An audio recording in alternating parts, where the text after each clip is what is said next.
Bien, chicos, como ustedes saben, la clase está siendo grabada para que la pueda revisar en el momento que usted decida y así reforzar sus conocimientos. El día de hoy tenemos que, pues, tocar el tema de filosofía y su historia. Como te estaba diciendo, vamos a tratar de terminar este primer tema y si algo queda, ya lo veríamos la siguiente semana. No hay problema porque sí terminamos todo el temario en las semanas que nos falta. Bien, vamos a hablar de la filosofía y la pregunta ¿es importante hacer filosofía? ¿Para qué te sirve filosofía? ¿A qué te invita la filosofía? ¿Qué dicen, chicos? ¿Alguna opinión? ¿Será importante hacer filosofía? ¿Solamente sirve para pasar un examen? ¿Qué dices? Sí. Sí, dice Milciades, ¿no? Bueno, fíjense que la filosofía es importante porque te invita a salir de lo cotidiano, te invita a reflexionar, te invita a ir más allá de lo concreto, de lo que tú ves. Jóvenes, muchas veces nosotros pues nos dejamos guiar por lo primero que vemos, ¿no? Y no nos ponemos a reflexionar, no trascendemos, ¿ya? Y la filosofía justamente eso es lo que busca. Y los filósofos que se han aparecido en la historia, pues han hecho eso. Para muestra un botón. Por ejemplo, hay un filósofo que se llama Martin Heidegger, ¿no? Filósofo alemán. Él decía que el hombre vive en estado interpretado. ¿Qué quiere decir que el hombre vive en estado interpretado? Quiere decir que cuando tú repites lo que otro dice, no es tu pensamiento, es el pensamiento de otro, y lo vemos constantemente.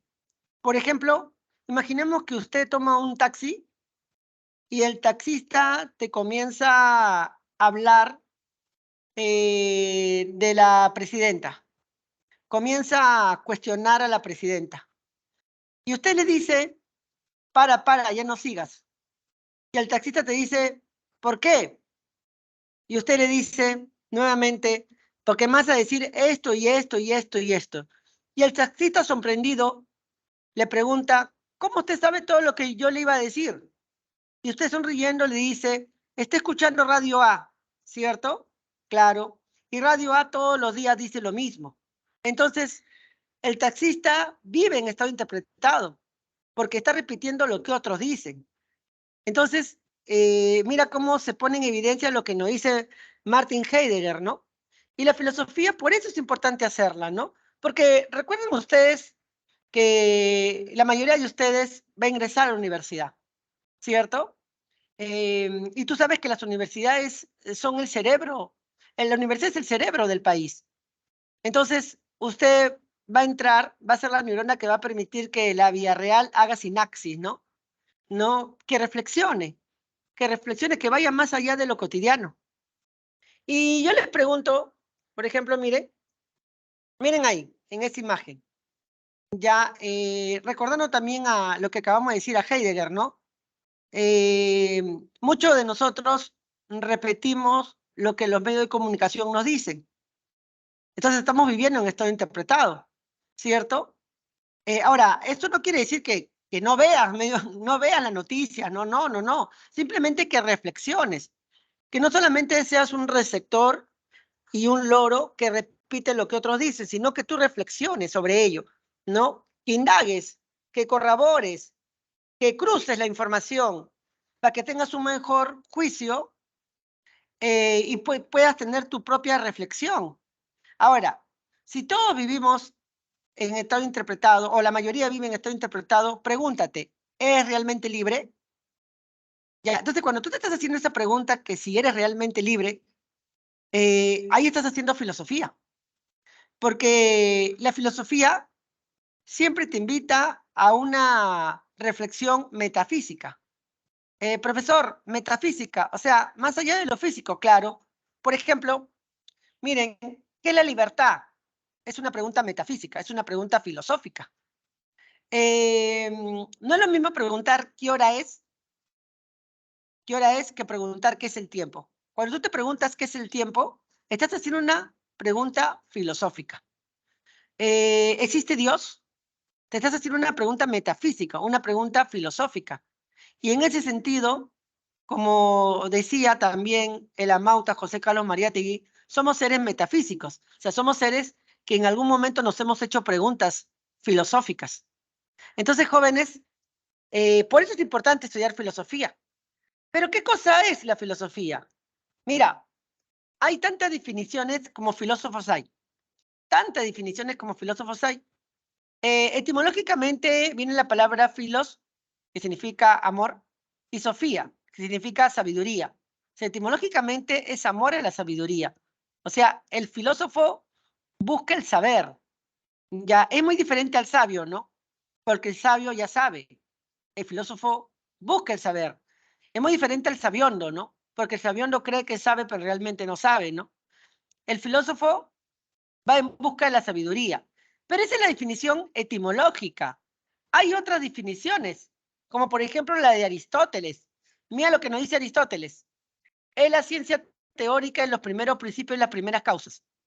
Ya, eso hay que, pues, explicarlo, ¿no? A ver, cuando dice que es la ciencia teórica, cuando nos está diciendo que es una ciencia teórica, quiere decir que no es una ciencia práctica, ¿cierto? O sea, no es como la economía que lo estudias para administrar tu dinero, ¿cierto? Para tus recursos. No, no, no. No es como la medicina que le estudias para tratar al paciente. No es una ciencia teórica, ¿cierto? Una ciencia que busca conocimiento. Nada más. No la práctica de ese conocimiento. Por eso te dice que es una ciencia teórica. ¿Pero qué más? Una ciencia teórica de los primeros principios y las primeras causas. O sea, que busca el conocimiento con respecto a la causa de todo lo que nos rodea.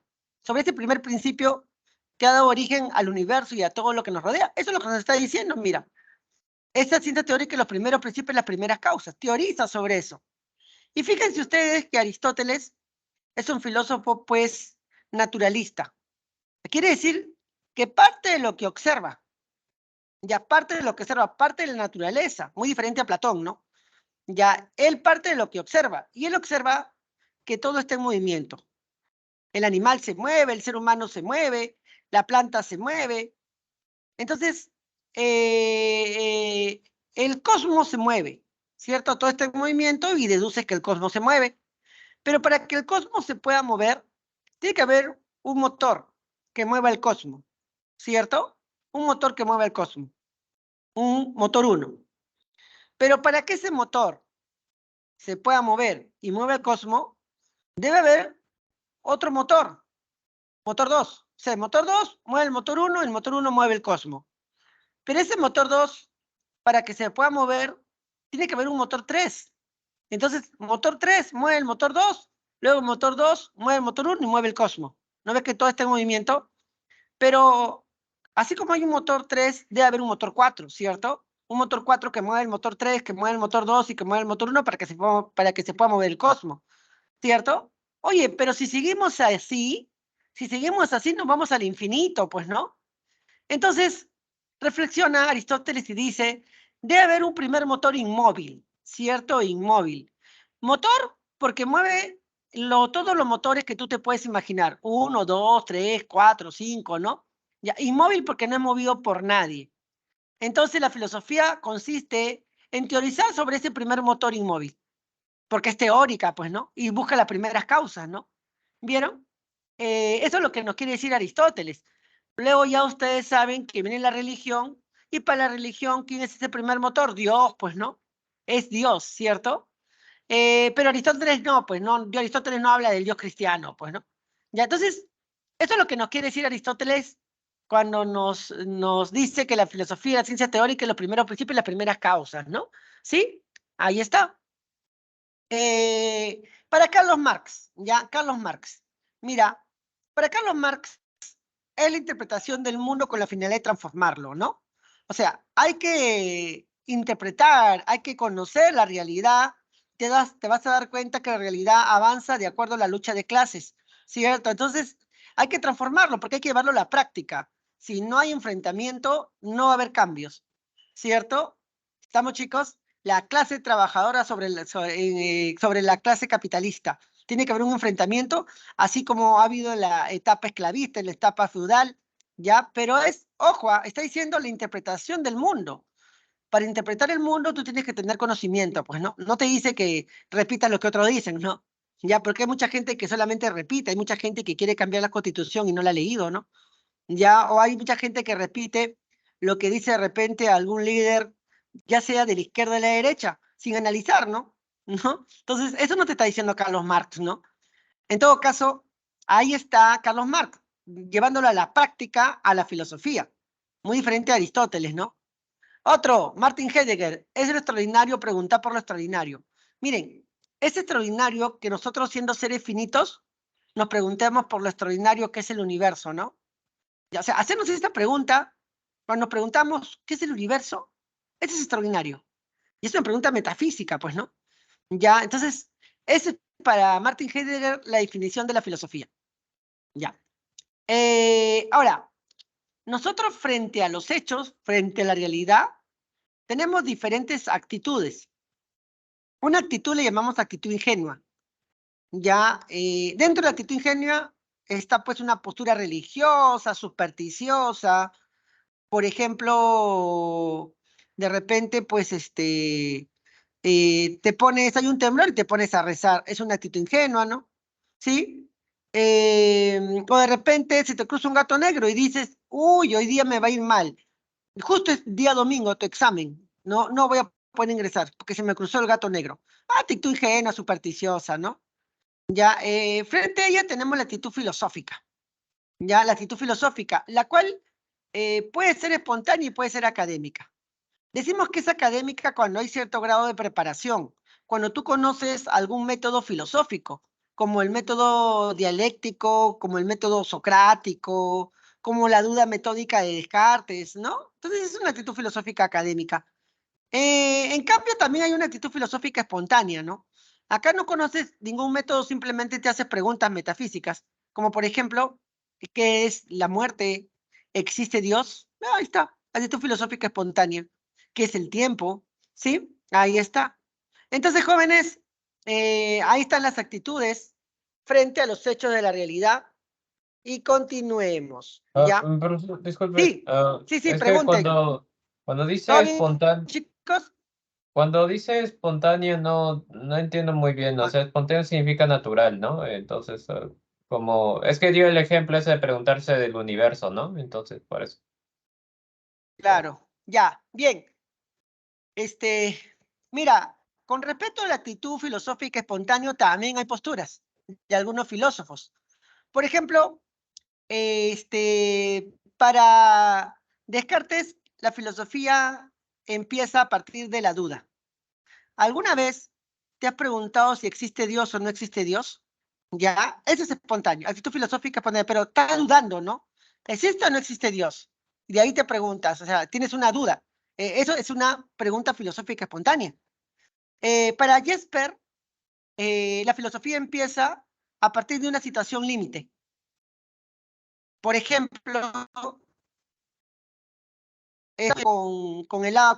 con tu auto, está tu papá, tu mamá, tu hermana, y vienen de un pueblo joven, ¿no? De haber dado donaciones. Y el carro se voltea y todos mueren, menos tú. Y en ese momento tú te preguntas, ¿qué es la muerte? Es una pregunta espontánea, que salió a partir del accidente, pero es una situación límite, porque han muerto todos tus familiares. Esa es una pregunta filosófica espontánea. O de repente, como decía Aristóteles, ¿no? Uno empieza a filosofar a partir del asombro, ¿no? Entonces, lo diferenciamos de la académica, porque en la académica tú tienes que tener cierta preparación, cierto conocimiento. No, como mencioné hace un momento, pues, ¿conocen el método dialéctico? No, pues algunos no lo conocen, ¿no? ¿Conocen el método socrático? No. ¿Conocen la duda metódica de Descartes? Hay pasos para ese tipo de reflexión filosófica, ¿no? A esto nos referimos. Espontánea porque surge. Nos surge ya sea por la duda, ya sea por el asombro, ya sea por una situación límite, pero surge de manera espontánea. ¿Estamos, chicos? ¿Sí? De manera... Sí, sí. ¿Todo bien? Sí, sí, profesor, entiendo. Muchas gracias. Bien. Ahora veamos la característica de la filosofía. Característica de la filosofía. A ver, miren, la filosofía es racional, ¿cierto? Porque argumenta, se basa en la razón, no se basa en la fe. No se basa en la razón, son diferentes, ¿no? La razón, pues, es una facultad humana que nos permite generar argumento ante los hechos, ¿no? La religión es distinta, pero la religión se basa en la fe, ¿no? ¿Crees en Dios? ¿Por qué? Por fe, ¿no? Bueno, es distinto. Ya, la filosofía utiliza la razón. También es crítica. ¿Por qué? Porque presiona, cuestiona los hechos antes de aceptarlo. Incluso las propuestas, cuestiona, ¿no? Por ejemplo, lo podemos ver en Platón y Aristóteles, ¿no? Aristóteles fue alumno de Platón. ¿Y qué dijo Aristóteles de la teoría de las ideas de Platón? Dijo, soy amigo de Platón, pero más amigo soy de la verdad. O sea, cuestionó el mundo y las ideas de Platón, a pesar de que fue su maestro, ¿no? Y amigo, dicen, ¿no? O sea, el filósofo no acepta, pues, ¿no? No acepta, el filósofo cuestiona. Esto es la crítica. Yo te doy un argumento a ti y tú comienzas a cuestionar ese argumento, ¿no? Está haciendo una postura crítica, ¿no? Pero claro, no cuestionas por fe, pues cuestionas utilizando la razón. No cuestionas por capricho, cuestionas utilizando la razón. ¿Me dejo entender, jóvenes? Por eso es crítica. Es radical, porque va hacia el fondo de las cosas. Escarba, como un árbol, ¿no? Va hacia sus raíces. Por ejemplo, me puedo preguntar, ¿cuál es el origen de la pobreza? ¿Será una cuestión, no una cuestión, mira, será una cuestión netamente social o más tiene que ver con lo biológico, no por el componente de la actitud, la capacidad que un ser humano puede tener, ¿no? Habilidad que puede ir desarrollando, pero a partir de su actitud, ¿no? O sea, una cuestión social. ¿Cuál será su verdadero origen de la pobreza? Porque hay mucha gente que ha nacido en una caja de leche y ahora son ricos, ¿no? Entonces, ¿cuál es su origen? Mira, estoy escarbando, estoy yendo hacia el fondo, por eso decimos que es radical. No se compara con un árbol, pues, ¿no? Porque tú vas hacia las raíces, ¿ya? Se dice que es problemática porque no admite una respuesta, ¿no? Busca, ya, siempre donde hay supuestos aceptados, siempre busca problemas, como se dice, ¿no? Por ejemplo, a ver, un matemático te podría decir que 1 más 1 es 2, ¿cierto? Y un filósofo va a problematizar eso, va a decir, ¿acaso siempre 1 más 1 es 2? ¿Acaso una gota de agua más otra gota de agua salen 2 gotas de agua? No, sigue saliendo una gota de agua, ¿no? Entonces ya está siendo problemática. ¿Viste? O sea, admite problemas donde supuestamente no hay. Ya, también es totalizadora, porque reflexiona sobre la realidad como un todo, ¿no? Es muy diferente a la ciencia, porque la ciencia divide la realidad en partes, ¿cierto? Divide la realidad en partes. Por ejemplo, esta es una torta, ¿cierto? Ya. Y el filósofo, el científico, veamos, el psicólogo, quiere estudiar la conducta, divide el todo en partes, recurre a la psicología, conducta. Quiere estudiar, de repente, el ser vivo, recurre a la biología, en partes, ¿no? En partes. La filosofía se pregunta por el todo, por el ser, ya por el ser, por la totalidad. Lo podemos notar en frases, como por ejemplo, a ver, Nietzsche dice que el hombre es la enfermedad de la tierra, ya, el hombre es la enfermedad de la tierra. Cuando Nietzsche dice que el hombre es la enfermedad de la tierra, ¿acaso se refiere a mí, al peruano, de repente al japonés, al norteamericano? No, se refiere al todo, a todo ser humano. El hombre es la enfermedad de la tierra, ¿viste? Por eso es totalizadora. Entonces la filosofía siempre es totalizadora, generaliza. ¿Estamos, chicos? Muy bien. Profesor, disculpe, cuando dice problemática, se refiere a que me es así como... Es que ahí dice que no admite una respuesta y dijo que ahí ve problemas donde no hay, ¿no? Entonces, ¿cómo...? Claro. O sea, ¿qué se refiere? ¿Con problemática se refiere a molesta o algo así? No, no, por ejemplo, habíamos dado este siguiente, ¿no? Ejemplo, tu profesor de matemática te podría decir 1 más 1 es 2, ¿no? Y el filósofo podría preguntarse, ¿acaso siempre 1 más 1 es 2? ¿Acaso una gota de agua más otra gota de agua dan 2 gotas de agua? No, da una gota de agua. O sea, está buscando problemas, ¿no? Donde supuestamente no los hay. Por eso decimos que es problemática. Sobre lo que supuestamente ya se dijo, ¿no? Ya, por eso decimos que es problemática. ¿Estamos, chicos? ¿Sí? Ah, ya, entonces busca generar un problema ahí de lo que te dicen, así, o... Claro, busca cuestionar, ¿no? O sea, busca un problema donde supuestamente no los hay, busca un problema. Porque no admiten una sola respuesta, busca más respuestas. ¿Me dejo entender? Busca más respuestas. Por ejemplo, ¿crees en Dios? Sí, pero ¿Dios te ha creado? ¿O nosotros hemos creado a Dios? Profe, no sea problemático. Yo creo en Dios, fe y punto. ¿Viste? El filósofo no hace eso. Ya busca Ah, problemas donde supuestamente no da por terminado algo. ¿Me dejo entender? ¿Sí? ujú. Sí, profesor, entiendo, muchas gracias. Ya. Sigamos. Disciplina de las filosofías. Disciplina de filosofías. Ya, vamos a verlas. Mira, la noxiología es la disciplina filosófica que va a reflexionar sobre el conocimiento. ¿Cuál es el origen del conocimiento? ¿Cuál es la esencia del conocimiento? Ya, ¿es posible conocer? Ya, entonces, esa es la noxiología. Va a reflexionar sobre el conocimiento. ¿Cuál es la fuente? Hay posturas, ¿no? Algunos son racionalistas, otros son, pues, empiristas, y otros son criticistas, ¿no? Todo es todo un tema el conocimiento. ¿Qué es la verdad, por ejemplo? ¿Qué es verdad? Lo que para ti puede ser verdad, para mí puede ser mentira, ¿no? Entonces, ¿cómo se define la verdad? Ya, todo esto va a cuestionar la noxiología. La epistemología va a reflexionar sobre el conocimiento científico. ¿Qué cosa es ciencia? ¿Acaso cuál es el método que debe seguir? No, la ciencia. ¿Cuál es el método correcto? Ya, mucho del conocimiento que usted tiene no tiene ningún fundamento científico. Por ejemplo, hay mucha información en internet, ¿no? Pulula bastante información. Y si usted no sabe diferenciar cuál de esa información es científica, es como que si estuviera metiéndose chatarra al cerebro. Porque hay que ver, pues, cuál es la fuente seria que ha generado esa investigación, ¿no? Ya, entonces, la epistemología es muy importante.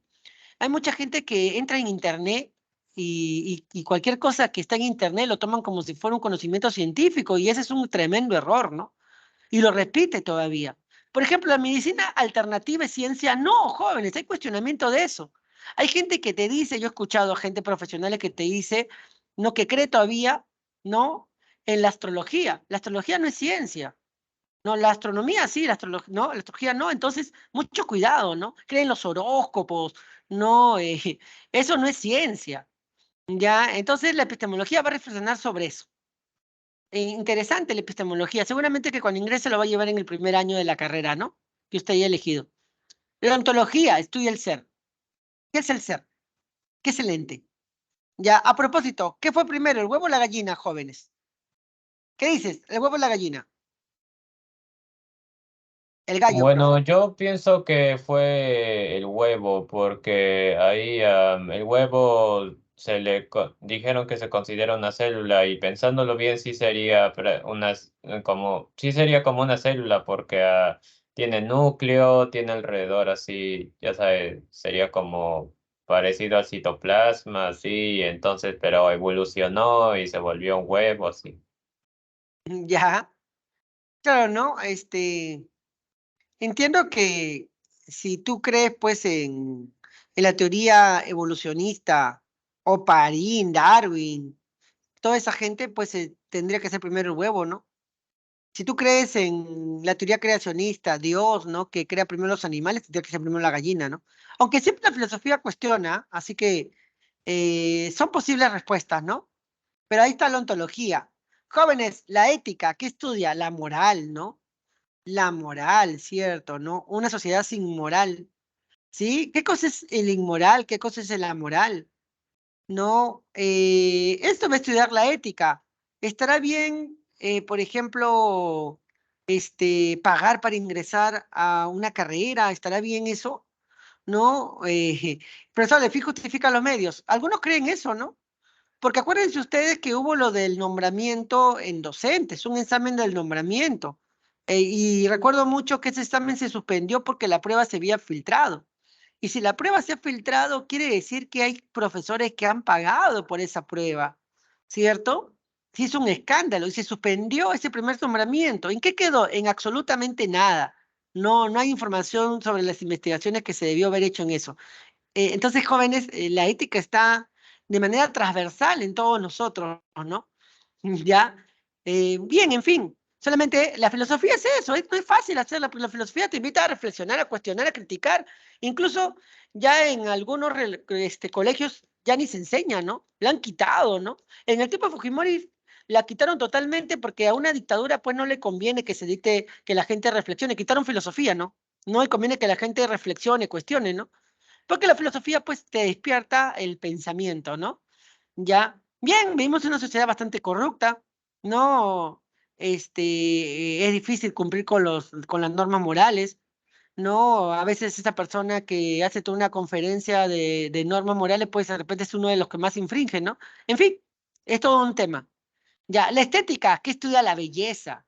¿Cierto? La belleza. Los modelos de belleza han cambiado a través del tiempo, ¿no? Claro, porque antes el modelo de belleza, pues, era un modelo, una mujer, te representaba una mujer rellenita, ¿no? Sin ir muy lejos, basta ver la imagen de la Perricholi, ¿no? Y no era una mujer flaquita, no delgadita, y era un modelo de belleza. Luego ese modelo cambió, ¿cierto? Mientras más delgada eras, más bella eras. De ahí viene la anorexia, la bulimia, ¿cierto? Y ahora, mientras más aceite de avión tengas, mientras más hormonas te pongas varón, no, más bello eres, ¿no? El modelo de belleza que nos venden hoy en día, ¿no? Y ustedes no me dejarán mentir, pero la mayoría de los de la farándula, pues se han operado, pues, ¿no? ¿Cierto? Con plata cualquiera, pues, profe, ¿no? Bueno, pero ahí está el modelo de belleza, pues, ¿no? El modelo de belleza que nos venden los medios de comunicación, ¿cierto? Y que uno suele querer imitar, ¿no? Ya ahí está. Ahora te pregunto, jóvenes, un excremento en un lienzo será, pues, arte. ¿Qué dices? No, un excremento hecho en como estatua será arte. ¿Qué dices? No, la estética va a reflexionar sobre todo eso, ¿no? Bien, lo dejo ahí para que lo pienses. Ya. La axiología, que estudia el valor, ¿no? El valor, joven, hay una crisis de valor, ¿no? Valores que deberían estar en la cúspide de la pirámide de toda sociedad están más bien en la base, ¿no? Sí, están abajo, ¿no? Sí, sí, sí. Por ejemplo, el valor de la vida para muchos sicarios les importa un bledo, pues más les importa el valor económico, ¿no? Creíble, ¿no? De verdad que hay una tremenda crisis de valores. Ya, la antropología filosófica, jóvenes, el hombre, ¿qué es el hombre? No, ¿cómo nos definimos como seres humanos?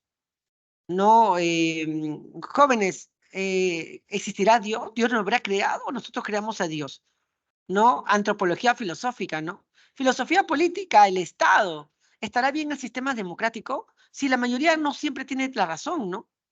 O sea, si la mayoría vota para, no sé, pues para eliminar de repente a niños con alguna discapacidad, ¿no? Entonces, ¿eso está bien? Ajá, entonces la democracia es el mejor sistema, ¿no? Entonces, sobre todo eso, la filosofía, pues, política reflexiona. Entonces, jóvenes, hemos hecho un recorrido de manera general, pues no estamos especificando por el tiempo, pero estamos tratando de que se entienda, pues, la postura de todas estas disciplinas, ¿no? Usted tiene que ya estar en la capacidad de contestar preguntas, ¿no? Si te hablan, por ejemplo, de repente de quién estudia los valores, axiología, aunque te pueden venir frases, ¿no? Esa sería una pregunta de mayor nivel, ¿no? Si te dicen, por ejemplo, el hombre es una tabula rasa, el hombre es una tabula rasa, sería abordado por qué disciplina filosófica. El hombre es una tabula rasa, ¿ya? Para, claro, para la persona que conoce, ¿no? Para la persona que conoce sobre el empirismo, sabe que estamos hablando del conocimiento y tendrá que marcar una axiología, ¿cierto? Para aquel que no conoce, pues seguramente se va a dejar guiar por las palabras que hemos dicho y va a marcar antropología filosófica porque estamos mencionando al hombre, ¿no? Bueno, entonces usted tiene que llegar al menos a ese nivel, ¿no? Y para eso vamos a recorrer un poquito de la historia y la filosofía, ¿ya? A ver, bien. Antes de meternos de lleno en la historia y la filosofía, vamos a ver su origen. Ya, su origen de la filosofía. ¿Cuáles son los factores que permitieron que surja la filosofía? Bueno, surge siglo VI antes de Cristo y está la circunstancia del asombro, ¿no? Claro, ¿por qué? Porque el filósofo, el ser humano se comienza a asombrar ante lo desconocido, ¿no? Nosotros vivimos en una vida cotidiana que ya nos hemos acostumbrado a los hechos, a las cosas, y no nos asombramos, ¿no? El que se asombra es el niño, ¿no? El niño ve un globo que lo compara como si fuera una pelota, pero ve que el globo se va hacia arriba y se queda asombrado, ¿no? ¡Ah! ¿Por qué se va hacia arriba? ¡Ah! Se asombra, ¿no? Nosotros ya nos hemos acostumbrado a ver todos los días ello, que ya ni nos asombra. Tal vez nos faltaría eso para comenzar a reflexionar más sobre las cosas que nos rodean, ¿no? Pero ¿cuáles fueron los factores que dieron origen a la filosofía en Grecia? Porque vamos a hablar de la filosofía occidental, ¿no? Es la que llega acá al Perú, no vamos a hablar de la filosofía china, filosofía india, no, pues no. Ya, vamos a hablar de la filosofía occidental. Muy bien, a ver, primero la religión. Ya la religión. Bueno, en Grecia no habían libros sagrados. Ya, no había no estaba ni el Corán ni la Biblia. No habían esos libros sagrados. Entonces, desde niños tenían la capacidad de cuestionar, ¿no? De cuestionar, de criticar, ¿no? Ya, tú sabes que hoy en día, pues, a muchos chicos que entran a la educación básica regular, se les impone el curso de religión, ¿no? Bueno, aunque eres libre, no le pueden optar si lo siguen o no, ¿no? Pero quieras o no quieras, a la mayoría, como somos un estado laico, se les enseña el curso de religión de paporreta, ¿no? Padre nuestro que estás en los cielos, ¿cierto? Es más, se te amenaza, no crees en Dios, Diosito te va a castigar. O sea, hasta cierto punto, si tú lo analizas bien, es un adoctrinamiento que reciben. Ya, yo personalmente creo que ahí la educación se equivoca, ¿ya? Porque la educación debe darte conocimientos que te permitan ser libres, no que te permitan ser libre. O sea, yo creo en Dios porque yo lo he decidido libremente. O me vuelvo ateo porque yo lo he decidido libremente. No, no porque me lo han impuesto, ¿cierto? Tal vez por ahí como que nos estamos equivocando, ¿no? ¿Por qué? Porque como te digo, se impone, ¿no? Ahora, no digo que se quite el curso de religión, sino debería tener otra orientación, ¿no? ¿Por qué? Porque se enseña pues a rezar el Padre Nuestro de Paporreta, el Ave María, las fechas religiosas, y ahí queda, pues, ¿no? No se habla, por ejemplo, de los tipos de religión que hay en el mundo. No se habla, por ejemplo, de su contribución cultural, ¿no? Institucional, también de sus defectos, ¿no? No, en todo caso, pues creo que por ahí nos equivocamos. Pero en Grecia no había libros sagrados. Desde niños no tenía. Hablo mucho de la Ilíada y la Odisea, que no son libros sagrados, pues no. Ya, entonces, por eso hemos puesto como factor, el factor religioso, ausencia de libros sagrados. Esto viene lo dice un tal Justin Reilly, ¿no? Reilly tiene un libro de la historia de la filosofía y ahí está, por si acaso, no es mi idea. Ya, pero interesante, ¿no? Su postura. Ya, ahora, el sistema que se tenía era un sistema político basado en la democracia. Ya, y tú quieras o no quieras, la democracia te permite opinar, pues, ¿no? Y en una dictadura no se puede hacer eso. Ya, pero ojo, era una democracia esclavista, y acuérdate que el ciudadano no era cualquiera, la mujer no era considerada ciudadana, ¿no? Menos el esclavo, ¿no? Ya, pero al menos había democracia, o sea, se debatía en la ágora, ¿no? Y se debatía para tomar decisiones sobre asuntos que involucraba a todos los griegos, ¿no? Ya, o sea, se practicaba la democracia. En lo socioeconómico, mira, eh, justamente como era una democracia esclavista, el ciudadano griego no se preocupaba por sembrar, cosechar, domesticar. O sea, no se preocupaba por la alimentación del día a día. Entonces tenía tiempo para el ocio. Por eso que algunos dicen que la filosofía nace del ocio. ¿No ves que los esclavos se dedicaban al trabajo manual? Ahora, no vais a pensar que el ocio es que tú te echas de panza a ver tele. No, no, no. El ocio es el tiempo libre que uno tiene para reflexionar, ¿no? Para cuestionar, ¿no? Hoy en día, por ejemplo, hay mucha gente que tiene poco tiempo para el ocio, ¿no? Hay mucha gente que trabaja todo el día, ¿no? Hay mucha gente, yo he visto muchos chicos que se suben a los carros a vender caramelos, ¿no? Y fíjate que tiene que vender caramelos todo el día para pagar el alquiler de una casa, todos los días. Entonces, ¿qué tiempo tiene para agarrar un libro y ponerse a leer, a reflexionar, ¿no? Poco, ¿no? Pero en Grecia no pasaba eso, ¿no? ¿Me dejo entender? No pasaba eso. Yo, por ejemplo, trabajo casi todo el día, tengo muchas cosas que todavía no las he leído, las tengo ahí pendientes, ¿no? En fin, en Grecia no había eso. Por eso decimos socioeconómico. ¿Qué más? Geográfico. Hay un intercambio comercial, pero también un intercambio cultural, ¿no? Las ciudades griegas, ¿no? Intercambiaban con distintos, con otras, ¿no? Y eso le permitía, pues, no solamente el intercambio de materia prima, sino de cultura. Por ejemplo, cuando los griegos viajaban a Egipto, veían, pues, cómo los egipcios trataban bien a la mujer, ¿no? Y como eran personas de juicio crítico, les permitía cuestionar la postura que ellos tenían con respecto a la mujer. ¿Vieron? O sea, cuando hay un intercambio comercial también hay un intercambio cultural, ¿no? ¿No? Entonces, todos esos son factores para que la filosofía surja en Grecia. Muy bien. Ahora sí nos metemos a la historia de la filosofía. Ya chicos, a la historia de la filosofía voy a ir corriendo, pero si hay preguntas la hacen. Estoy tratando de resumirlo, ya, pero como su compañero pregunta, ustedes también, ¿no? Cualquiera, ¿no? Ya, un ratito que le estoy poniendo mi cargador a mi laptop, no se vaya a bajar. Ya está, ya está, ya está. Bien, a ver, la historia de la filosofía que nosotros hacemos de la historia es la división que hace Cristóbal Keller, ¿no? Esa de etapa antigua, media, moderna, contemporánea, ¿sí? Bueno, eso se puede cuestionar, claro, ¿no? Porque algunos dicen cuándo terminó la etapa moderna, ¿no? Es más, algunos ya han puesto etapa postmoderna, ¿no? Y no hablan de la etapa contemporánea, pero nosotros simplemente vamos a dividirla en esas cuatro. El Cristóbal Keller, ¿no? Antigua, media, moderna y contemporánea. Bien, la etapa antigua, ya, la etapa antigua va del siglo VI antes de Cristo al siglo V después de Cristo. Y esta etapa antigua tiene 4 periodos. Cada periodo tiene un tema de conversación, un tema de reflexión. Ya, vamos a verlos. Voy a avanzar un poquito rápido para que me quede tiempo para hablar de Hegel, Marx, toda esa gente brava, ¿no? Ya. Miren, la etapa antigua, como te estaba diciendo, son 4 periodos. El primer periodo se llama periodo cosmológico presocrático. Mira la importancia de Sócrates para llamarle a todo este periodo presocrático, ¿no? Ya, ¿y por qué se le llama periodo cosmológico?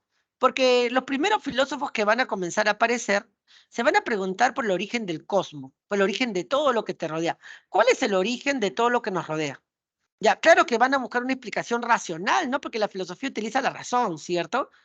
Ya, entonces, estos filósofos van a buscar una explicación racional para darle, pues, para encontrar, pues, el origen de todo. De repente, para algunos de ustedes esto no tenga importancia porque para muchos de ustedes el origen de todo es Dios, pues, ¿no?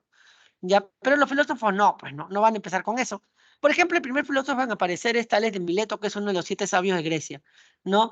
Tales de Mileto, como te dije, como te decía hace un momento, te dije que los griegos viajaban, ¿no? Por ejemplo, cuando él viajó a Egipto, él observó que tras retirarse las aguas del río Nilo, salían ranas, salían renacuajos, ¿no? Escarbaba en la tierra, en la arena y encontraba agua. Además, las plantas necesitan agua, ¿cierto? Los animales necesitan agua, el ser humano necesita agua. Por lo tanto, el origen de todo es el agua.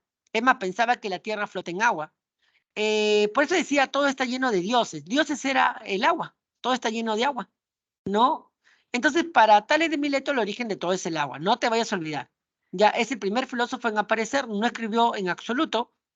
Ya, más bien, el primero en escribir un texto de filosofía es Anaximandro. Ya, se llamó Sobre la naturaleza. Anaximandro cuestionó, pues, que el origen de todo fuera el agua. Ya, él dijo que algo determinado como es el agua no puede dar origen a otra cosa determinada como es un árbol, como es un animal, como es un ser humano. Ya, y más bien, él dijo que el origen de todo es el apeirón, que significa lo indeterminado. Él fue el primero en utilizar la palabra apeirón y también arché, lo que significa principio. Ya, por ejemplo, para que se entienda, si yo te pregunto cuál es el origen de tu carpeta y tú me dices, profesor, madera y fierro, está determinada, pues, ¿no? ¿Cuál es el origen de la estatua que está frente a tu casa? Profe, mármol, está determinada, ¿sí o no? El mármol lo determina. ¿Y cuál es el origen de todo lo que nos rodea? No sé. ¿Cómo le llamamos? Indeterminado. ¿Viste? Algo así decía él. Ya, ahora, decía que esto indeterminado es infinito, está en eterno movimiento, es invisible, no se puede ver. Ya, ese es Anaximandro, que también es uno de los primeros en proponer una teoría de la evolución, ¿no? Decía que nosotros los seres humanos descendemos de una especie de animal parecido a los peces y que surgen del agua. Miren, increíble, ¿no? Solamente utilizando la razón llegaba a esos argumentos, daba esos argumentos, ¿no? Ya, hoy en día tú sabes que se discute la teoría del mono acuático. O sea, no venimos de las sábanas del África, sino descendemos del mar. Revísala, es muy interesante, aunque todavía no ha sido aceptada, pero nada se acepta en la noche a la mañana, pues chicos.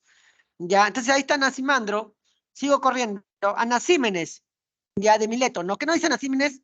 Nos dice que el origen de todo es el aire, ¿no? A ver, el aire, en principio, es infinito, está en eterno movimiento y es invisible porque usted no lo ve, ¿no?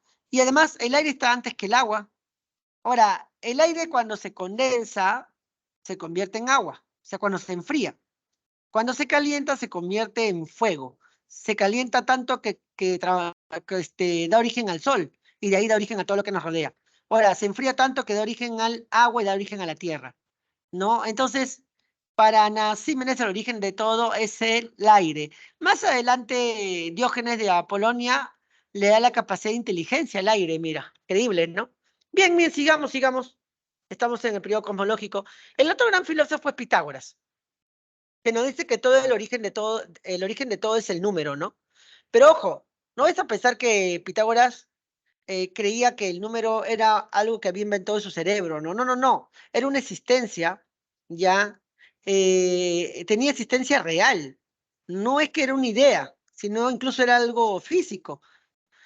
Por ejemplo, ¿tú ves el virus, ves las bacterias? No, no los ves, pero existen, ¿sí o no? No lo ves, pero existen y es algo físico, algo material, ¿cierto? A pesar que no lo ves, algo así decía él con respecto al número, ¿no? Algo así. Ya, por eso es que para él el origen de todo es el número, porque también todo puede ser medido, ¿no? Y a partir del número comienza a darle estructura al universo, ¿no? Así como existe el par, existe el impar, así como existe, por ejemplo, la luz, existe la tiniebla, o sea, la oscuridad, existe el bien, existe el mal, ¿viste? Par, impar, a partir de los números. Bueno, ese es Pitágoras. Ya, vienen estos dos grandes filósofos que usted jamás tiene que olvidar. Ya, Heráclito y Parménides. Heráclito y Parménides, ¿sí? Bien, a ver. Chicos, ¿todo bien hasta ahí? ¿Todo bien, todo bien? Benito, ¿todo bien? Sí, ¿no? ¿Se me escucha? Ya, Sí, excelente. profesor. Ok. Sigo avanzando yo un poquito más rápido para poder terminar. ¿Sí? Ya, a ver. Diciendo lo esencial. Ya, Heráclito de Feso y Parménides, ¿no? Ah, bueno, muchos lo conocen a Heráclito como el padre de la dialéctica. Ya, Heráclito es el que dice que no nos podemos bañar dos veces en las aguas de un mismo río, ¿no? Crátilo dice que ninguna, ¿no? Pero vamos a Heráclito. Ya, ¿por qué? Porque dice que todo está en movimiento. Y el elemento que más representa el movimiento es el fuego. Por eso el origen de todo es el fuego. Ya, Heráclito era un tipo, era conocido como el oscuro, ya, porque él hablaba no en metáforas. Y él decía que él hablaba así para que le entendiera la gente que tiene la capacidad de entender. Era bastante huraño. Ya, por ejemplo, mira lo que nos dice ahí. La guerra es la madre y reina de todas las cosas. Y la gente preguntaba a qué se refiere, ¿no? Ya, y él decía, si no tiene la capacidad de entenderme, ¿no? De entender esa metáfora, entonces sigue lo que tú haces cotidianamente, ¿no? No te metas en cosas donde no tienes la capacidad de entenderlo. Y así era un tipo bastante huraño, como te digo, y contestaba así, de manera gruesa, ¿no? Pero ¿qué quiere decir, por ejemplo, la guerra es la madre y reina de todas las cosas? Ya, quiere decir de que es necesario que existan los opuestos, ¿no? Hay una razón que justifica el hecho de que exista tanto la guerra como la paz, tanto la salud como la enfermedad, tanto la juventud como la vejez. Por ejemplo, te quejas de estar enfermo, pero si no hubieras estado enfermo, ¿cómo conocerías la salud? No, pues no, son necesarios que existan los dos. Te quejas de que hay guerras, pero si no hay guerra, ¿cómo conocerías la paz? ¿Viste? O sea, es necesario los dos, no es necesario los dos. Mira, dice que un día se fue a los montes, ya, y se comenzó a vivir del consumo de plantas. Ya, y de repente sintió que su cuerpo, lo sintió su cuerpo como si estuviera húmedo.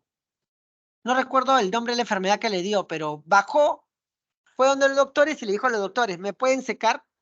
Y los doctores le dijeron, ¿a qué se refiere? Y él decía, ¿qué se seca? Lo mojado, contestaban los doctores. ¿Pueden hacer? ¿Me pueden ayudar o no? Y los doctores se miraban y no le entendían, pues, ¿no? Y como era bastante huraño, a él le llegó, se fue. Ya, y él se fue descontento porque estos doctores no tenían la capacidad de entenderlo y decidió curarse él mismo. Él sentía que su cuerpo estaba mojado. Ya, entonces, él había visto que el excremento de caballo se seca cuando se pone bajo el sol. Entonces él pensó así, ¿no? Razonó bien, ¿no? Echo excremento de caballo en mi cuerpo, me pongo bajo el sol y ese excremento se va a secar y ahí va a absorber el líquido que tengo dentro de mi cuerpo. Dice que fue, ¿no? Y se hizo untar por unos niños excremento de caballo. Los niños le echaron excremento de caballo y él justo los niños se fueron y él estaba pues tratando de ponerse en un sitio donde el sol le dé, ¿no? Directamente para que ese excremento de caballo se secara. Y en eso dice que vienen unos perros salvajes y se lo devoraron. Murió el pobre Heráclito devorado por perros salvajes, ¿no? Bueno, eso cuentan esa historia, ¿no? Hay otras también, ¿ah? Ya, pero ahí está Heráclito, el padre de la dialéctica, el que nos dice que todo está en constante movimiento. Tú eres, ahora ya es otra persona, más tarde, incluso ahorita, tus células, algunas células tuyas están muriendo, ¿no? Y están haciendo otras. Cognitivamente estás aprendiendo algo más, ¿no? O sea, nunca eres el mismo, porque estás en constante cambio. Ese es Heráclito. El otro, Parménides, ¿no? El padre de la ontología. El padre de la ontología. ¿Qué va a decir? Te equivocas, Heráclito. Te equivocas, ¿no? Te equivocas porque te estás dejando guiar por los sentidos y los sentidos son engañosos. Lo que te da la verdadera, ¿no? El verdadero conocimiento es la razón. Por ejemplo, ¿tú ves el sol? Sí, profe, ahí está, lo estoy viendo. Pero ni que tuvieras ojo biónico, ¿no? Si el sol está a millones de kilómetros y la capacidad visual si no me equivoco, 47 kilómetros de distancia. O sea, ¿cómo vas a poder ver el sol? No ves, pues, ¿no? Tú ves el reflejo del sol, que es otra cosa, ¿no? Tú no ves el sol, ¿cierto? Pero si tú te dejaras guiar por los sentidos, creerías que sí lo estás viendo. Por lo tanto, los sentidos no son de fiar, te dan falsedades, ¿cierto? ¿Sí o no? Te dan falsedades. ¿Qué es lo que permite conocer las cosas? Es la razón. Y a través de la razón te vas a dar cuenta que el origen de todo es el ser. Ya mira, a través de la razón te vas a dar cuenta que el origen de todo es el ser. A ver, para que se entienda, ¿no? Mira, profesor, ¿y qué es el ser? Ahí voy. Vamos a ver si me alcanza el tiempo. Vamos a ver rapidito, ¿ya? Tú estás acá, ¿ya? Y tú con tus sentidos vas a ver el agua, H2O, ¿cierto? En estado sólido, líquido, gaseoso, ¿sí o no? Lo vas a ver con tus sentidos, ¿ya? Tus sentidos. Ahora vamos a razonar. Con tus sentidos tú vas a ver el agua en sus tres estados. Pero te pregunto, de estado sólido puedes pasar a estado gaseoso, de estado gaseoso puede pasar, perdón, de estado líquido puede pasar a estado gaseoso, ¿cierto? Con tus sentidos captas eso. Pero de estado sólido no puede pasar a convertirse en un perro, ¿sí o no? Ni un gato, ni una hamburguesa, ¿sí o no? O sea, a pesar de que puede pasar a los tres estados, sigue siendo agua. O sea, quiere decir que hay algo que hace que siga siendo agua, ¿sí o no? Ese algo que hace que siga siendo agua es el ser. ¿Cómo te das cuenta? Por la razón, porque no lo ves. ¿Me dejo entender? Si no, por la razón lo captas, no por los sentidos. El agua sigue siendo agua a pesar que puede estar en los tres estados. Ese que siga siendo agua, ese es el ser. ¿Me dejo entender? Es igual que ustedes, no miren, lo que pasa es que no nos ponemos a reflexionar, pero veamos un poquito del ser. Por ejemplo, imaginemos que estamos en un salón de clase y la mayoría ha traído polo negro. Y yo te pregunto, ¿quién tiene el polo más negro? Todos se miran, finalmente dice, usted, profesor. Juan dijo que yo, Pedro dijo que yo, Marco dijo que yo, Luis dijo que yo, María dijo que yo. Ajá, ya, ¿por qué dice que yo tengo el polo más negro? Profe, ¿por qué más negro? Compare el más intenso, pues, profe, ya, pero quiere decir entonces que usted tiene un modelo del color negro intenso. Ajá, ¿sí o no? Tú tienes un modelo y no lo está en tu cabeza, porque todos hemos llegado a la misma conclusión de que yo tengo el polo más negro. Ya, ese modelo de polo más negro es el ser. ¿Ya? ¿Viste? Es el ser. ¿Sí? Entonces, ese es Parménides, el padre de la ontología, ¿no? Ya, hay más cosas para hablar de Parménides, claro, ¿no?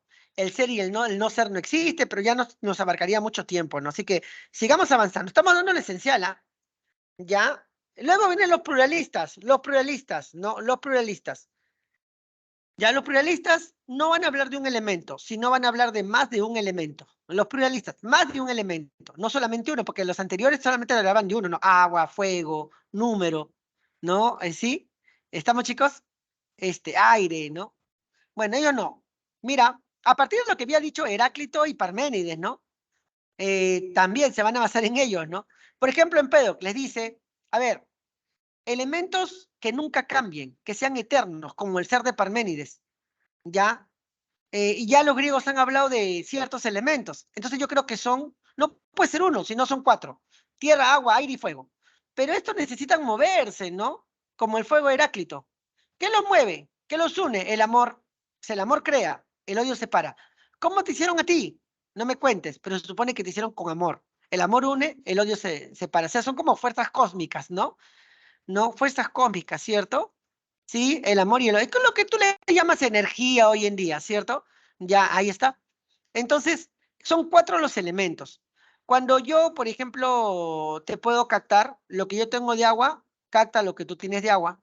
Lo que yo tengo de aire, capta lo que tú tienes de aire. Lo que yo tengo de tierra, capta lo que tú tienes de tierra. Lo que yo tengo de fuego, capta lo que tú tienes de fuego, ¿cierto? Si lo comparamos por ejemplo, con los receptores sensoriales, ¿sí? Mi receptor sensorial Pacini capta lo que un pedazo de madera tiene de dureza, ¿no? ¿Me dejo entender? ¿Sí?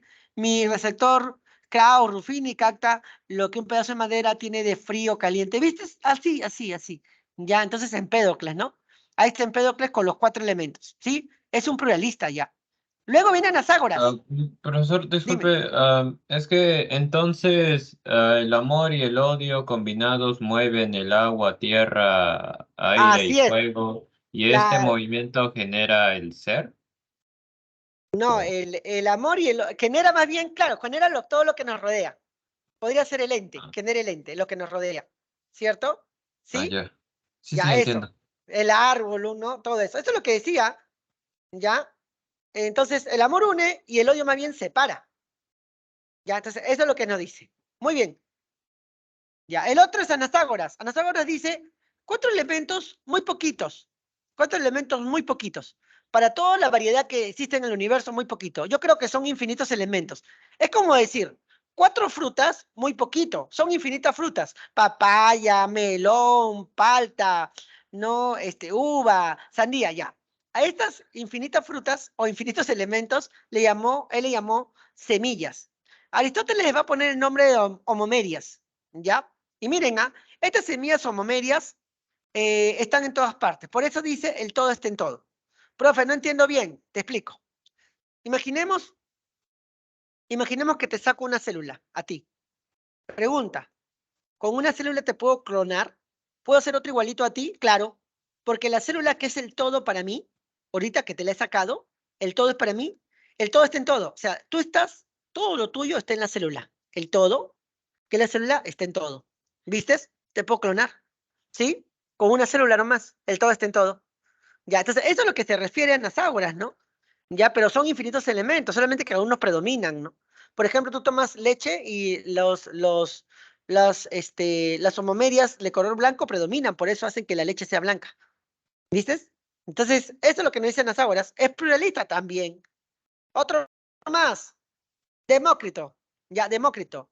Ya, él decía, está bien, son infinitos elementos, pero es uno solo. No es que sean distintos, se distinguen en cantidad, ya, o sea, en cantidad son infinitos.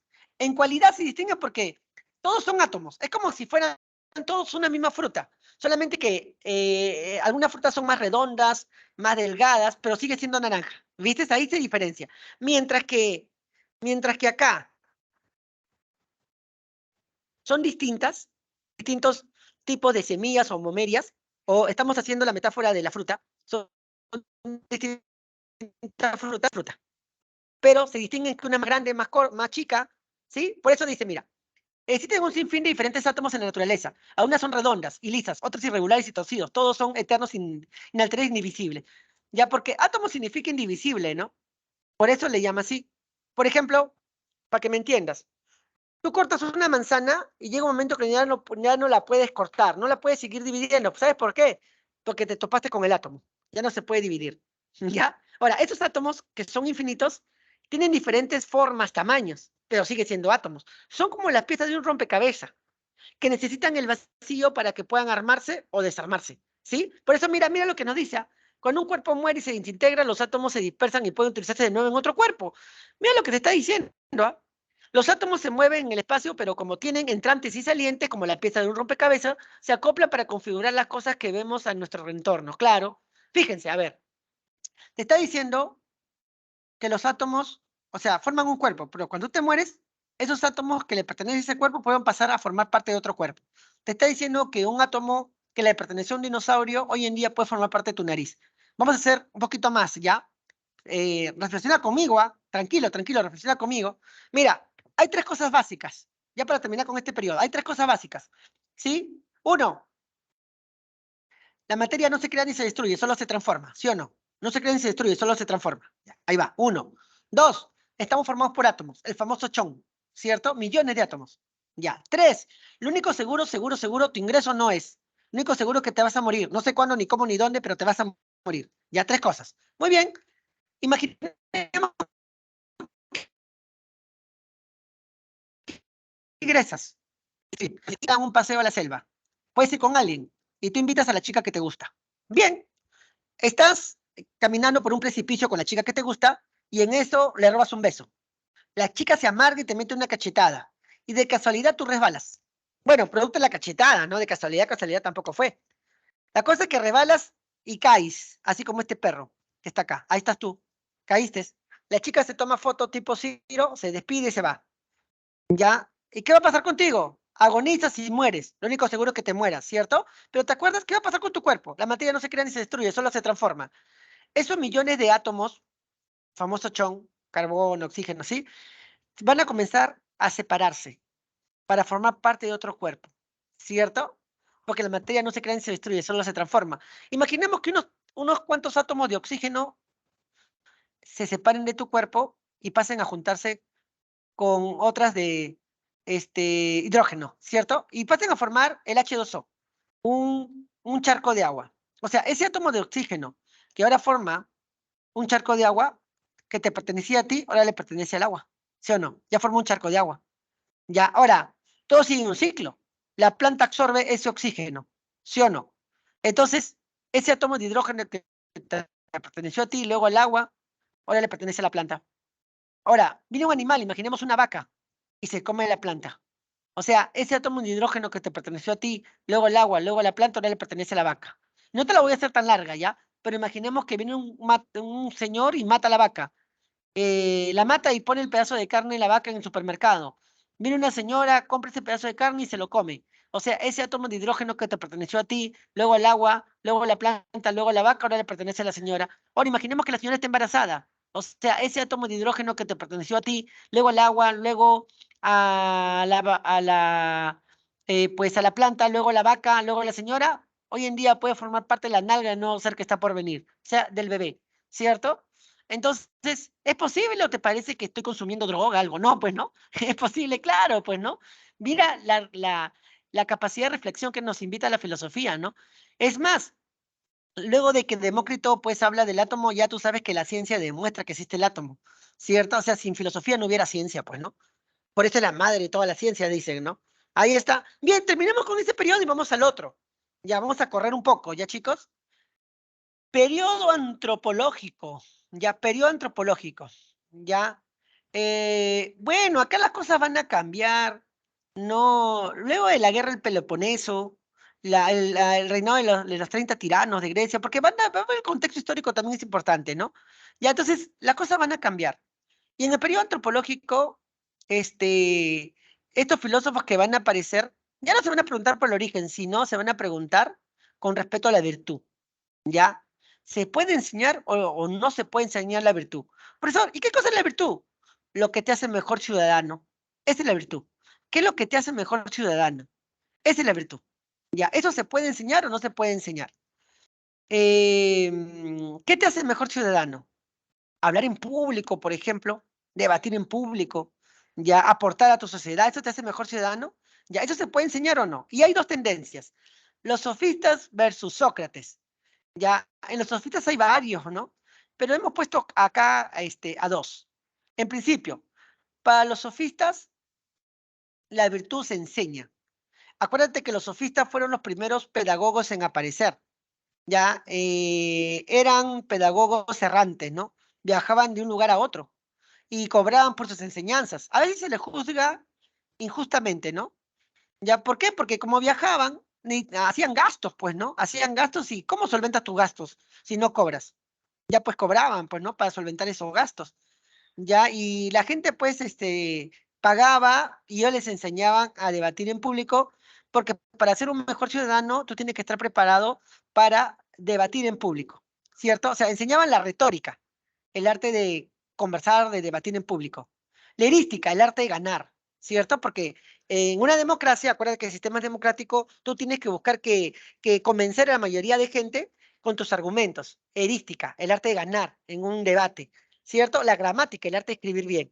Entonces los sofistas eran filósofos prácticos, ¿cierto? Eran filósofos prácticos, chicos, ¿ya? Por eso vamos a citar acá a Georgias, ¿no? Que nos presente el nihilismo.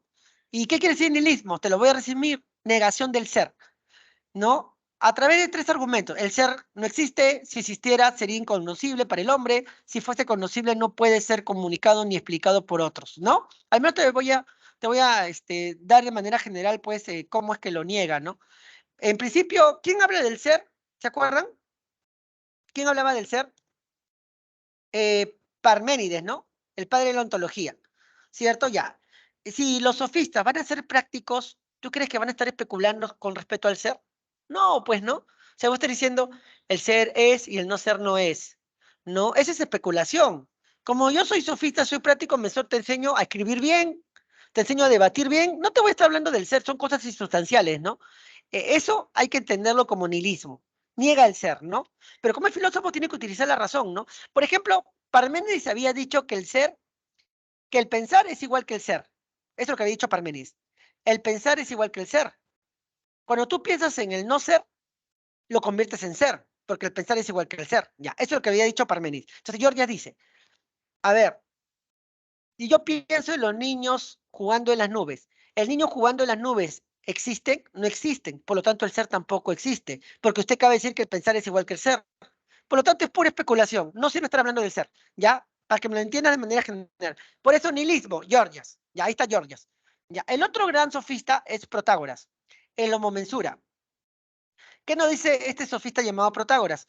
Nos dice que el hombre es la medida de todas las cosas, ¿cierto? Lo que para ti puede ser verdad, para otro puede ser mentira. O sea, nos está diciendo que el conocimiento es relativo. No hay conocimientos universales.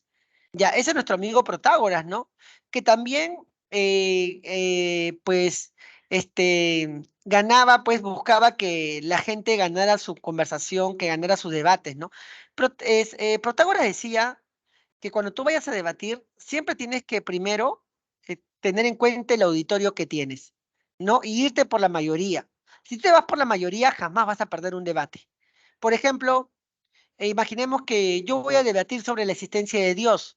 Ustedes son 41. Yo pregunto, ¿quiénes creen en Dios? Y de los 41, 35 levantan la mano. Entonces, a mí me conviene dar argumentos a favor de Dios. ¿No ves que estoy con la mayoría? De repente doy argumentos recurriendo a Descartes, a San Agustín, Santo Tomás, ¿no? No voy a perder. En cambio, si yo preguntara, ¿quiénes creen en Dios? Y solamente dos levantan la mano, uy, doy argumentos en contra de la existencia de Dios. Bertrand Russell, ¿no? Sartre, toda esa gente atea, ¿cierto? Entonces, recoge esos argumentos, ¿no? Entonces, así nunca vas a perder, pues, ¿no? Eso es lo que Sócrates tenía bronca, ¿no? Porque como que son medios comodines los sofistas, ¿no? Es que su finalidad de ellos es ganar a como de lugar, el debate, la conversación, ¿ya? Entonces, esos son los sofistas, un conocimiento relativo, pragmático, es lo que nos lleva a ser virtuosos, decían, ¿no? Los sofistas.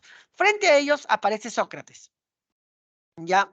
Sócrates, quien nos dice que hay conocimientos que son universales, ¿ya? Hay conocimientos que son universales. Sócrates que para él la virtud no se enseña, se descubre.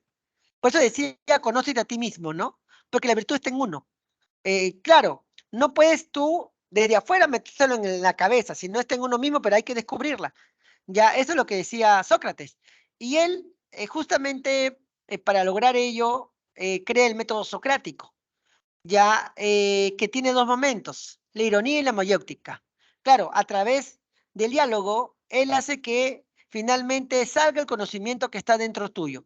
Porque él veía el conocimiento que estaba en el ser humano, lo veía el ser humano como una mujer embarazada, ¿cierto? Acuérdate que su madre era partera, ¿no?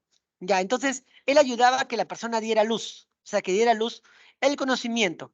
Ya, a ese método que le ayudó a ello le llamó método socrático, que como te he dicho, tiene dos momentos, la ironía y la mayéutica. Pongamos un ejemplo, ¿ya? A ver, imaginemos, además, antes de eso, además Sócrates decía, por ejemplo, como conocimiento universal, decía de que unos nacen para gobernar y otros nacen para ser gobernados. ¿Quién nació para gobernar? Los filósofos, pues, ¿no? Ahí empieza también la figura del filósofo rey. Claro, que Sócrates no escribió nada, ¿no? Todo eso lo sabemos gracias a Platón, ¿cierto? Porque Sócrates no escribió absolutamente nada. Pero veamos, por ejemplo, siguiendo esa idea, ¿no? Si yo soy filósofo y quiero gobernar, tengo que convencer a tu profesor de matemática, a tu profesor de biología, a tu profesor de historia, que ellos no nacieron para gobernar. Yo, el filósofo, nací para gobernar, ¿cierto? Tengo que convencerlos, pues, ¿no? Porque sea o no, como quieras, estoy viviendo en una democracia, ¿no? Pero tengo que persuadirlos. Para eso voy a utilizar el método socrático. Imaginemos que, que yo llamo al mejor profesor de matemática de todo Lima. Ya, es más, de todo el Perú, al mejor profesor de matemática. ¿Sí? Muy bien, yo soy Sócrates. Y en eso el mejor profesor de matemática de todo Lima, de todo el Perú, dije, lo hago entrar acá a la clase. Y le digo, profesor, buenas tardes. Y él me saluda, pues buenas tardes, Castilla. Profesor, quisiera hacerle la siguiente pregunta. A ver, profesor, dígame, por favor, ¿qué es una figura? Y el profesor de matemática me dice, ¿que para eso me has llamado, Castilla? Por favor, Castilla, ¿cómo no saber qué es una figura? Y yo le digo, profesor, responda a la pregunta. Pero qué fácil, Castilla. Por favor, profesor, responde a la pregunta. Una figura, pues, Castilla, es un triángulo, un rectángulo, un círculo. Y yo inmediatamente le digo, profesor, disculpe, pero usted no me está diciendo qué es una figura, me está dando tipo de figura. Momento irónico. ¿Por qué? Porque el profesor se supone que sabe, pero en realidad no sabe. Se rasca la cabeza y me dice, ¿verdad, no? ¿Verdad? Comienza a sudar frío, así como una mujer que está embarazada, ¿cierto? Porque el conocimiento está en el profe, es como que el profesor fuera una mujer embarazada, ¿sí? Entonces, el profesor se pone nervioso, ¿no? Oye, ¿verdad, Castilla? Claro, pues, profe, no me está diciendo que es una figura, me está dando tipo de figura. Pero vamos, profesor, tranquilo, se pone nervioso, ¿cierto? Y le digo, profe, tranquilo, respire profundo. Tranquilo, profe, le voy a ayudar, porque yo soy filósofo, yo soy Sócrates. Profesor, a ver, dibuje lo que me ha dicho. Y el profesor comienza a dibujar. Me dibuja el círculo, me dibuja el triángulo, ¿no? Ya, inmediatamente se da cuenta, ya está pariendo, ya está dando su hijo el profe, ¿no? Momento mayéutico, ¿cierto? Porque inmediatamente me dice, ¡ah! Son cuerpos con límite. Entonces, ¿viste? Y yo sonrío, ya ve, profe, usted tenía el conocimiento. Claro, me dice, no, son cuerpos con límite, momento mayéutico. O sea, el conocimiento yo no se lo he dado, él lo tenía dentro de sí. Por eso que Sócrates decía, conoce a ti mismo, ¿no? Ya, pero fíjense, yo como filósofo, ¿qué cosa he hecho? Le he ayudado a parir, ¿cierto? Le he ayudado a dar el conocimiento. Por lo tanto, ¿quién debe de gobernar? Yo, porque yo guío, pues, ¿no? Porque el filósofo nace para ser gobernante, ¿viste? Ya que se dedica a la matemática, a enseñar, pues, ¿no? ¿Me dejo entender? Ahora, mira, voy donde la señora de limpieza y le digo, señora de limpieza, sí, profesor, dígame qué es una figura. La misma pregunta que le hice al profe. Profe, no me ofenda, pues el hecho de que no haya, que esté vendiendo y que no haya terminado secundaria no quise que no sepa. Tranquila, señora, no la quiero ofender, por favor, contésteme la pregunta. Fácil, pues, profe, una figura es un triángulo, un rectángulo. Le digo, señora, disculpe, pero no me está diciendo que es una figura, me está dando tipo de figura. Momento irónico, ¿no? ¿Verdad, profe? ¿Verdad, profe? Disculpe, no, tranquila señora, dibuje lo que me ha dicho. Y comienza a dibujar el círculo, el triángulo. Inmediatamente entra la fase mayéutica. Profe, ya me di cuenta, son cuerpos cerrados. Ya está pariendo otra vez, dando su hijo. Y te pregunto, ese conocimiento lo tenía también el profe, ¿no? O sea, que hay conocimientos universales, muy diferente de los sofistas que son relativistas.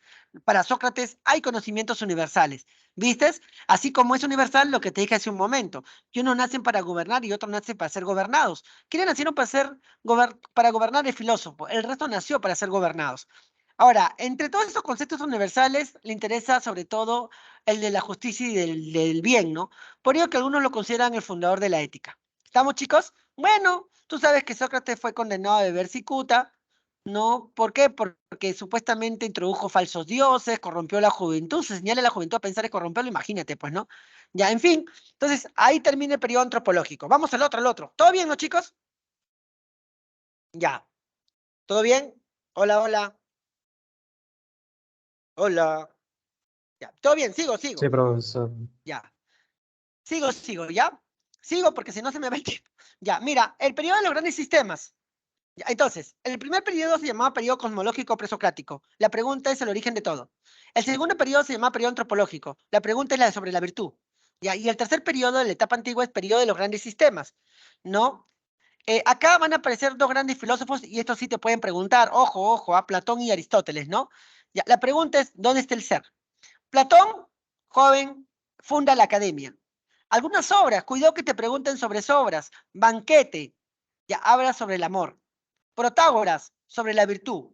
República, sobre la política. Teteto, sobre el conocimiento, ¿no? Ya sobre el conocimiento, justamente el ejemplo que te he dado, la he tomado de la obra Teteto, ¿no? El que era un matemático famoso, ¿no? Claro que lo he hecho con tu profe, ¿no? Pero ahí está. Ya, entonces, por si acaso las obras te las he puesto ahí, no te vayan a preguntar. Las más conocidas hay más, pues, ¿no?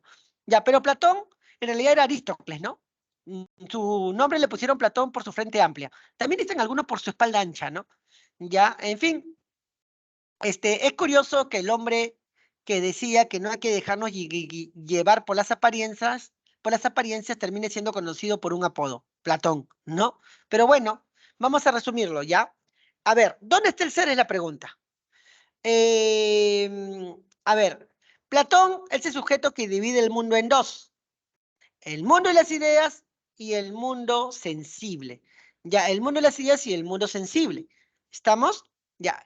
El ser ya es el modelo, es lo eterno, lo que nunca cambia. Ya, y es diferente al mundo sensible. Lo verdadero está en el mundo de las ideas. Por ejemplo, en el mundo sensible, tú utilizas tus sentidos y tú vas a ver estos animalitos, mira, 1, 2, 3, 4, ¿cierto? Inmediatamente en tu cabecita va a aparecer el modelo, ya, el modelo. O sea, quiere decir que tú al ver esto, estos animales, recuerdas el modelo ideal. Ya, ese modelo ideal es el ser. ¿Dónde está en el mundo de las ideas? Sí, es como que si fuera el molde y estos fueran copias, copias, copias, copias, copias, y ese es el molde. Este es el ser, lo que nunca cambia, lo eterno, lo perfecto. ¿Estamos? Pero ¿cómo se conoce? Por reminiscencia. Está bien, por reminiscencia. O sea, recordando. Obviamente no es que tú digas voy a recordar, no. Yo veo y en mi cabecita aparece, imaginemos, en este caso, el modelo perfecto del caballo.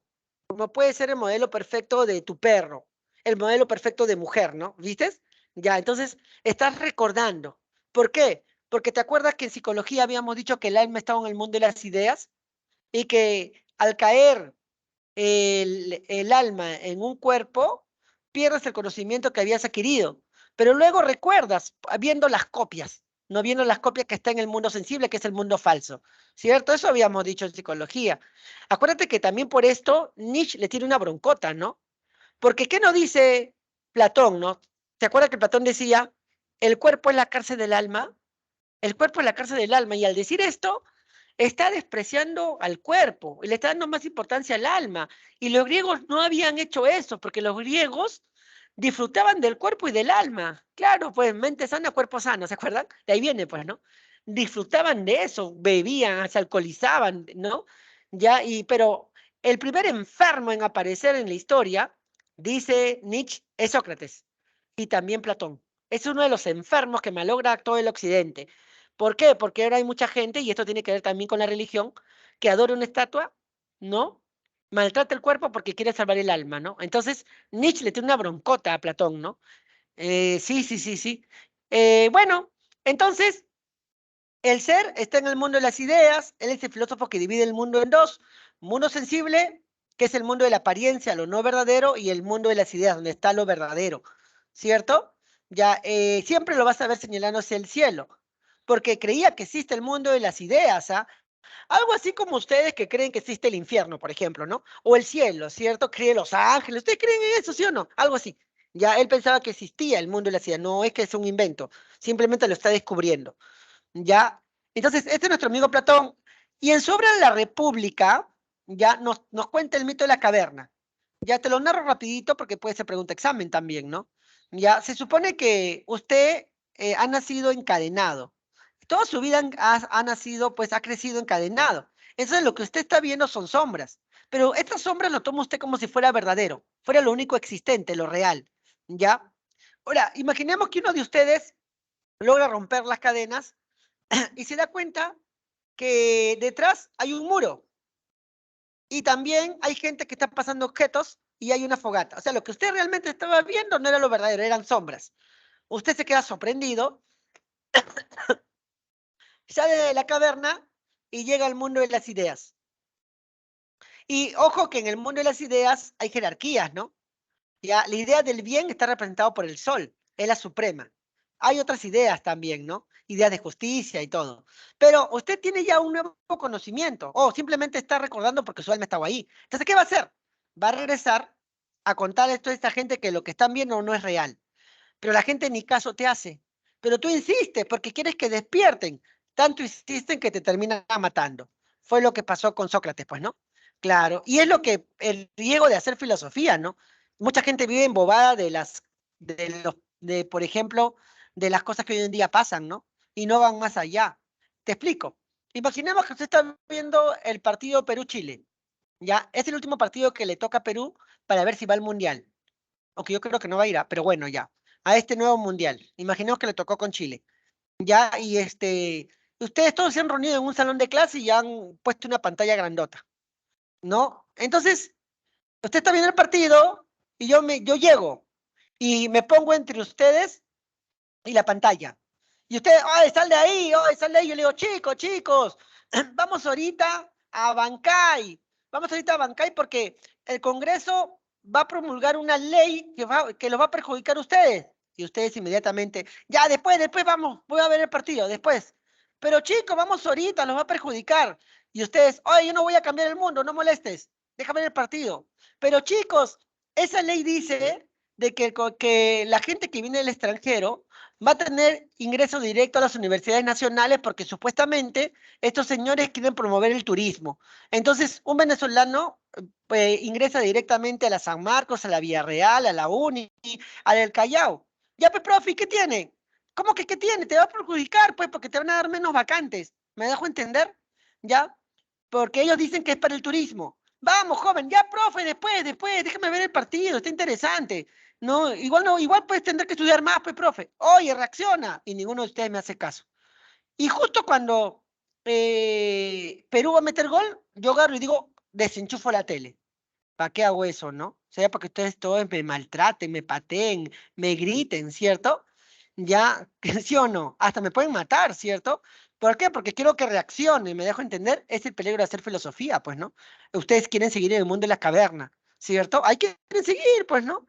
No sin reflexionar, sin ir más allá, vivir de lo cotidiano, del fútbol, ¿no? Y todas esas cosas, pues, ¿no? En fin, ya, entonces, ahí está Platón, ahí está nuestro amigo Platón, no te olvides, vamos al otro. ¿Ya?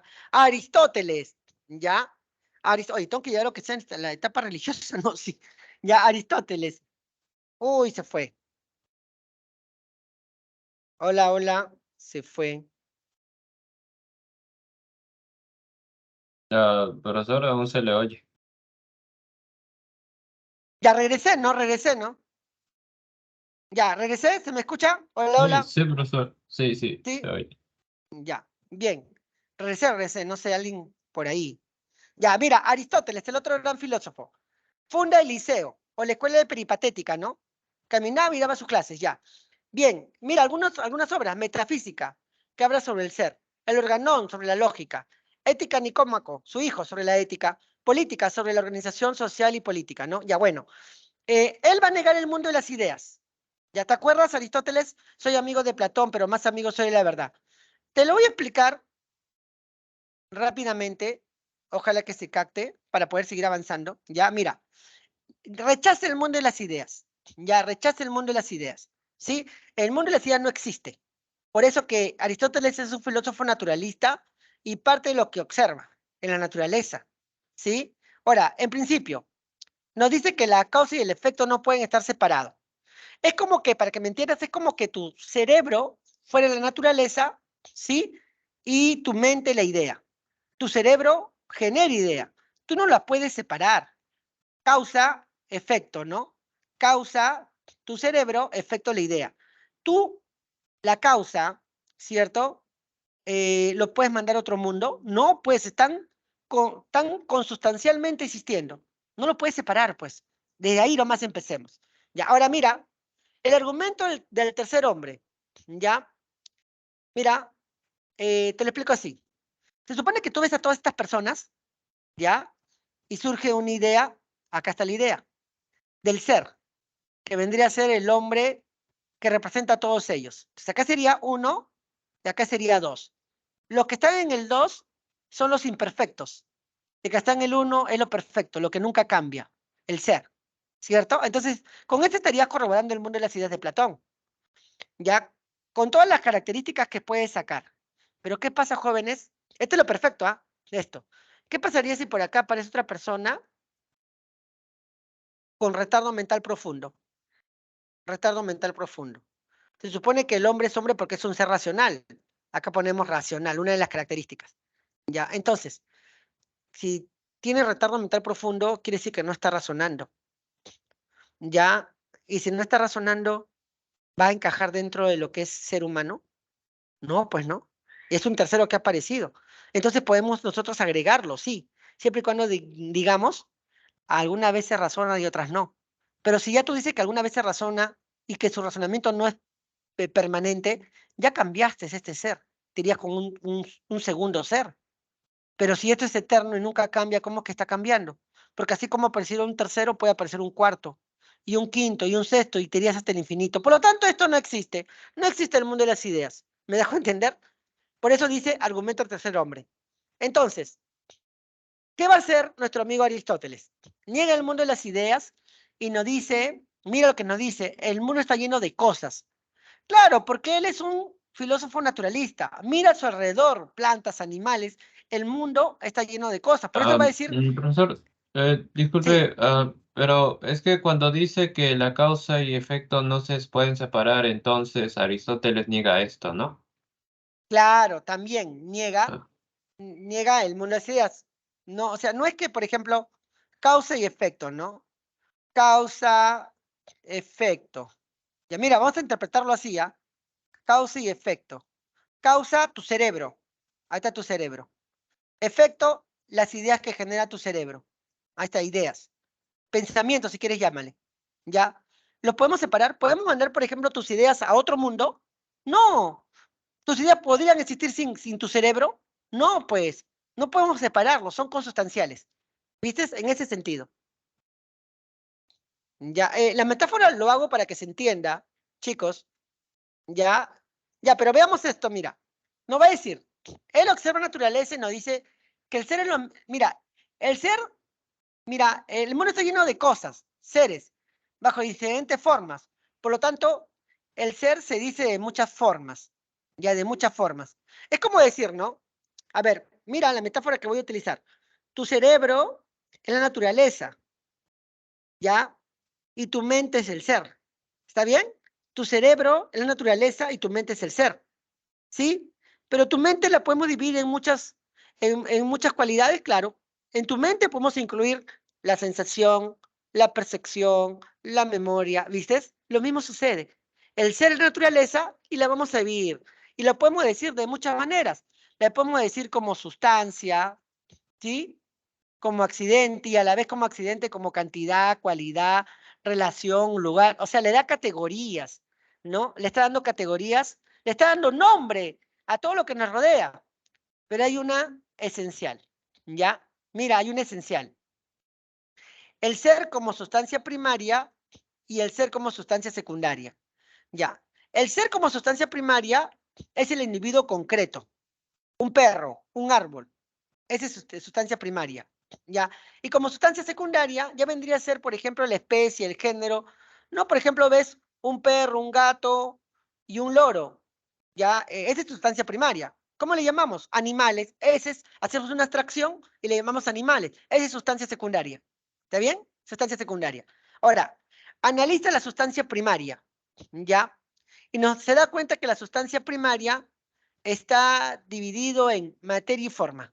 Esa es su primera teoría heliomórfica, materia y forma. Por ejemplo, una gallina, tu gallina, ya. Sustancia primaria, la materia, ¿de qué está hecho?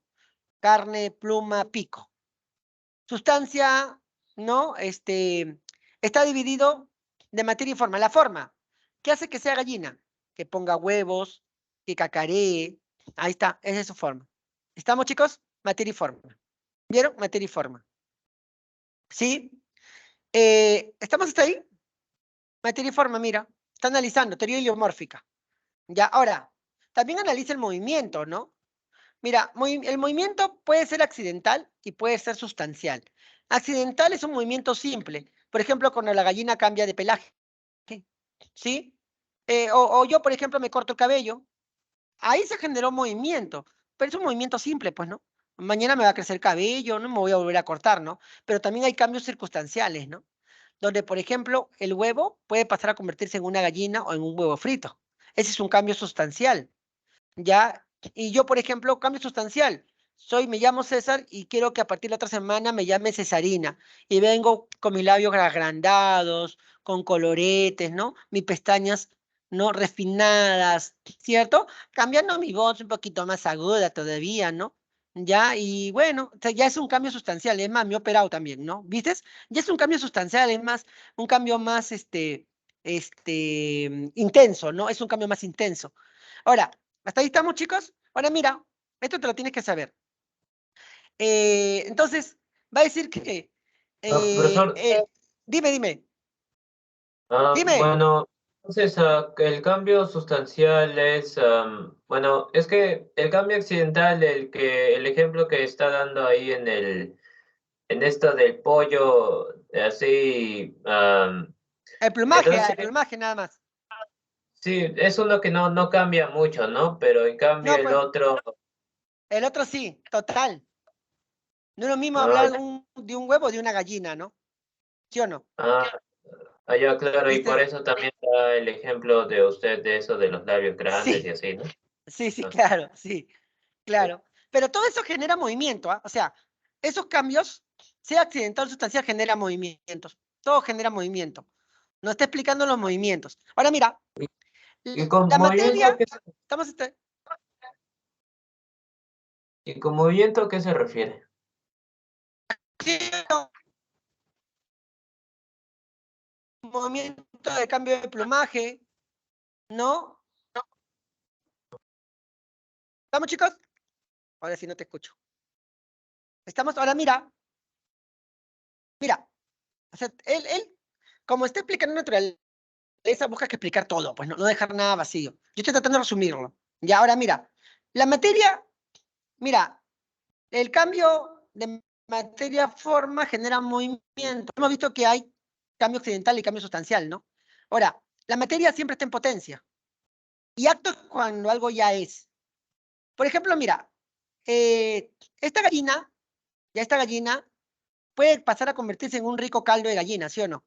¿Sí o no? Ahí va a haber movimiento, va a haber acción, va a haber movimiento, ¿sí o no? Ya, pero yo te pregunto, y ahí propone su teoría de las cuatro causas. O sea, ya no van a ser dos causas, sino van a ser cuatro ahora. Yo te pregunto, ya, esta gallina, para convertirse en un rico caldo de gallina, ya me está dando hambre, dicho sea de paso, se va a aventar por sí sola a una olla con agua hirviendo, se va a sacrificar por ti esta gallina, ¿qué dices? No, pues no, eso no va a pasar, ¿cierto? Entonces necesitamos de alguien que le rompa el pescuezo a la gallina, ¿cierto? Y la meta en esa olla con agua hirviendo. Entonces necesitamos de un cocinero, ¿cierto? De un cocinero.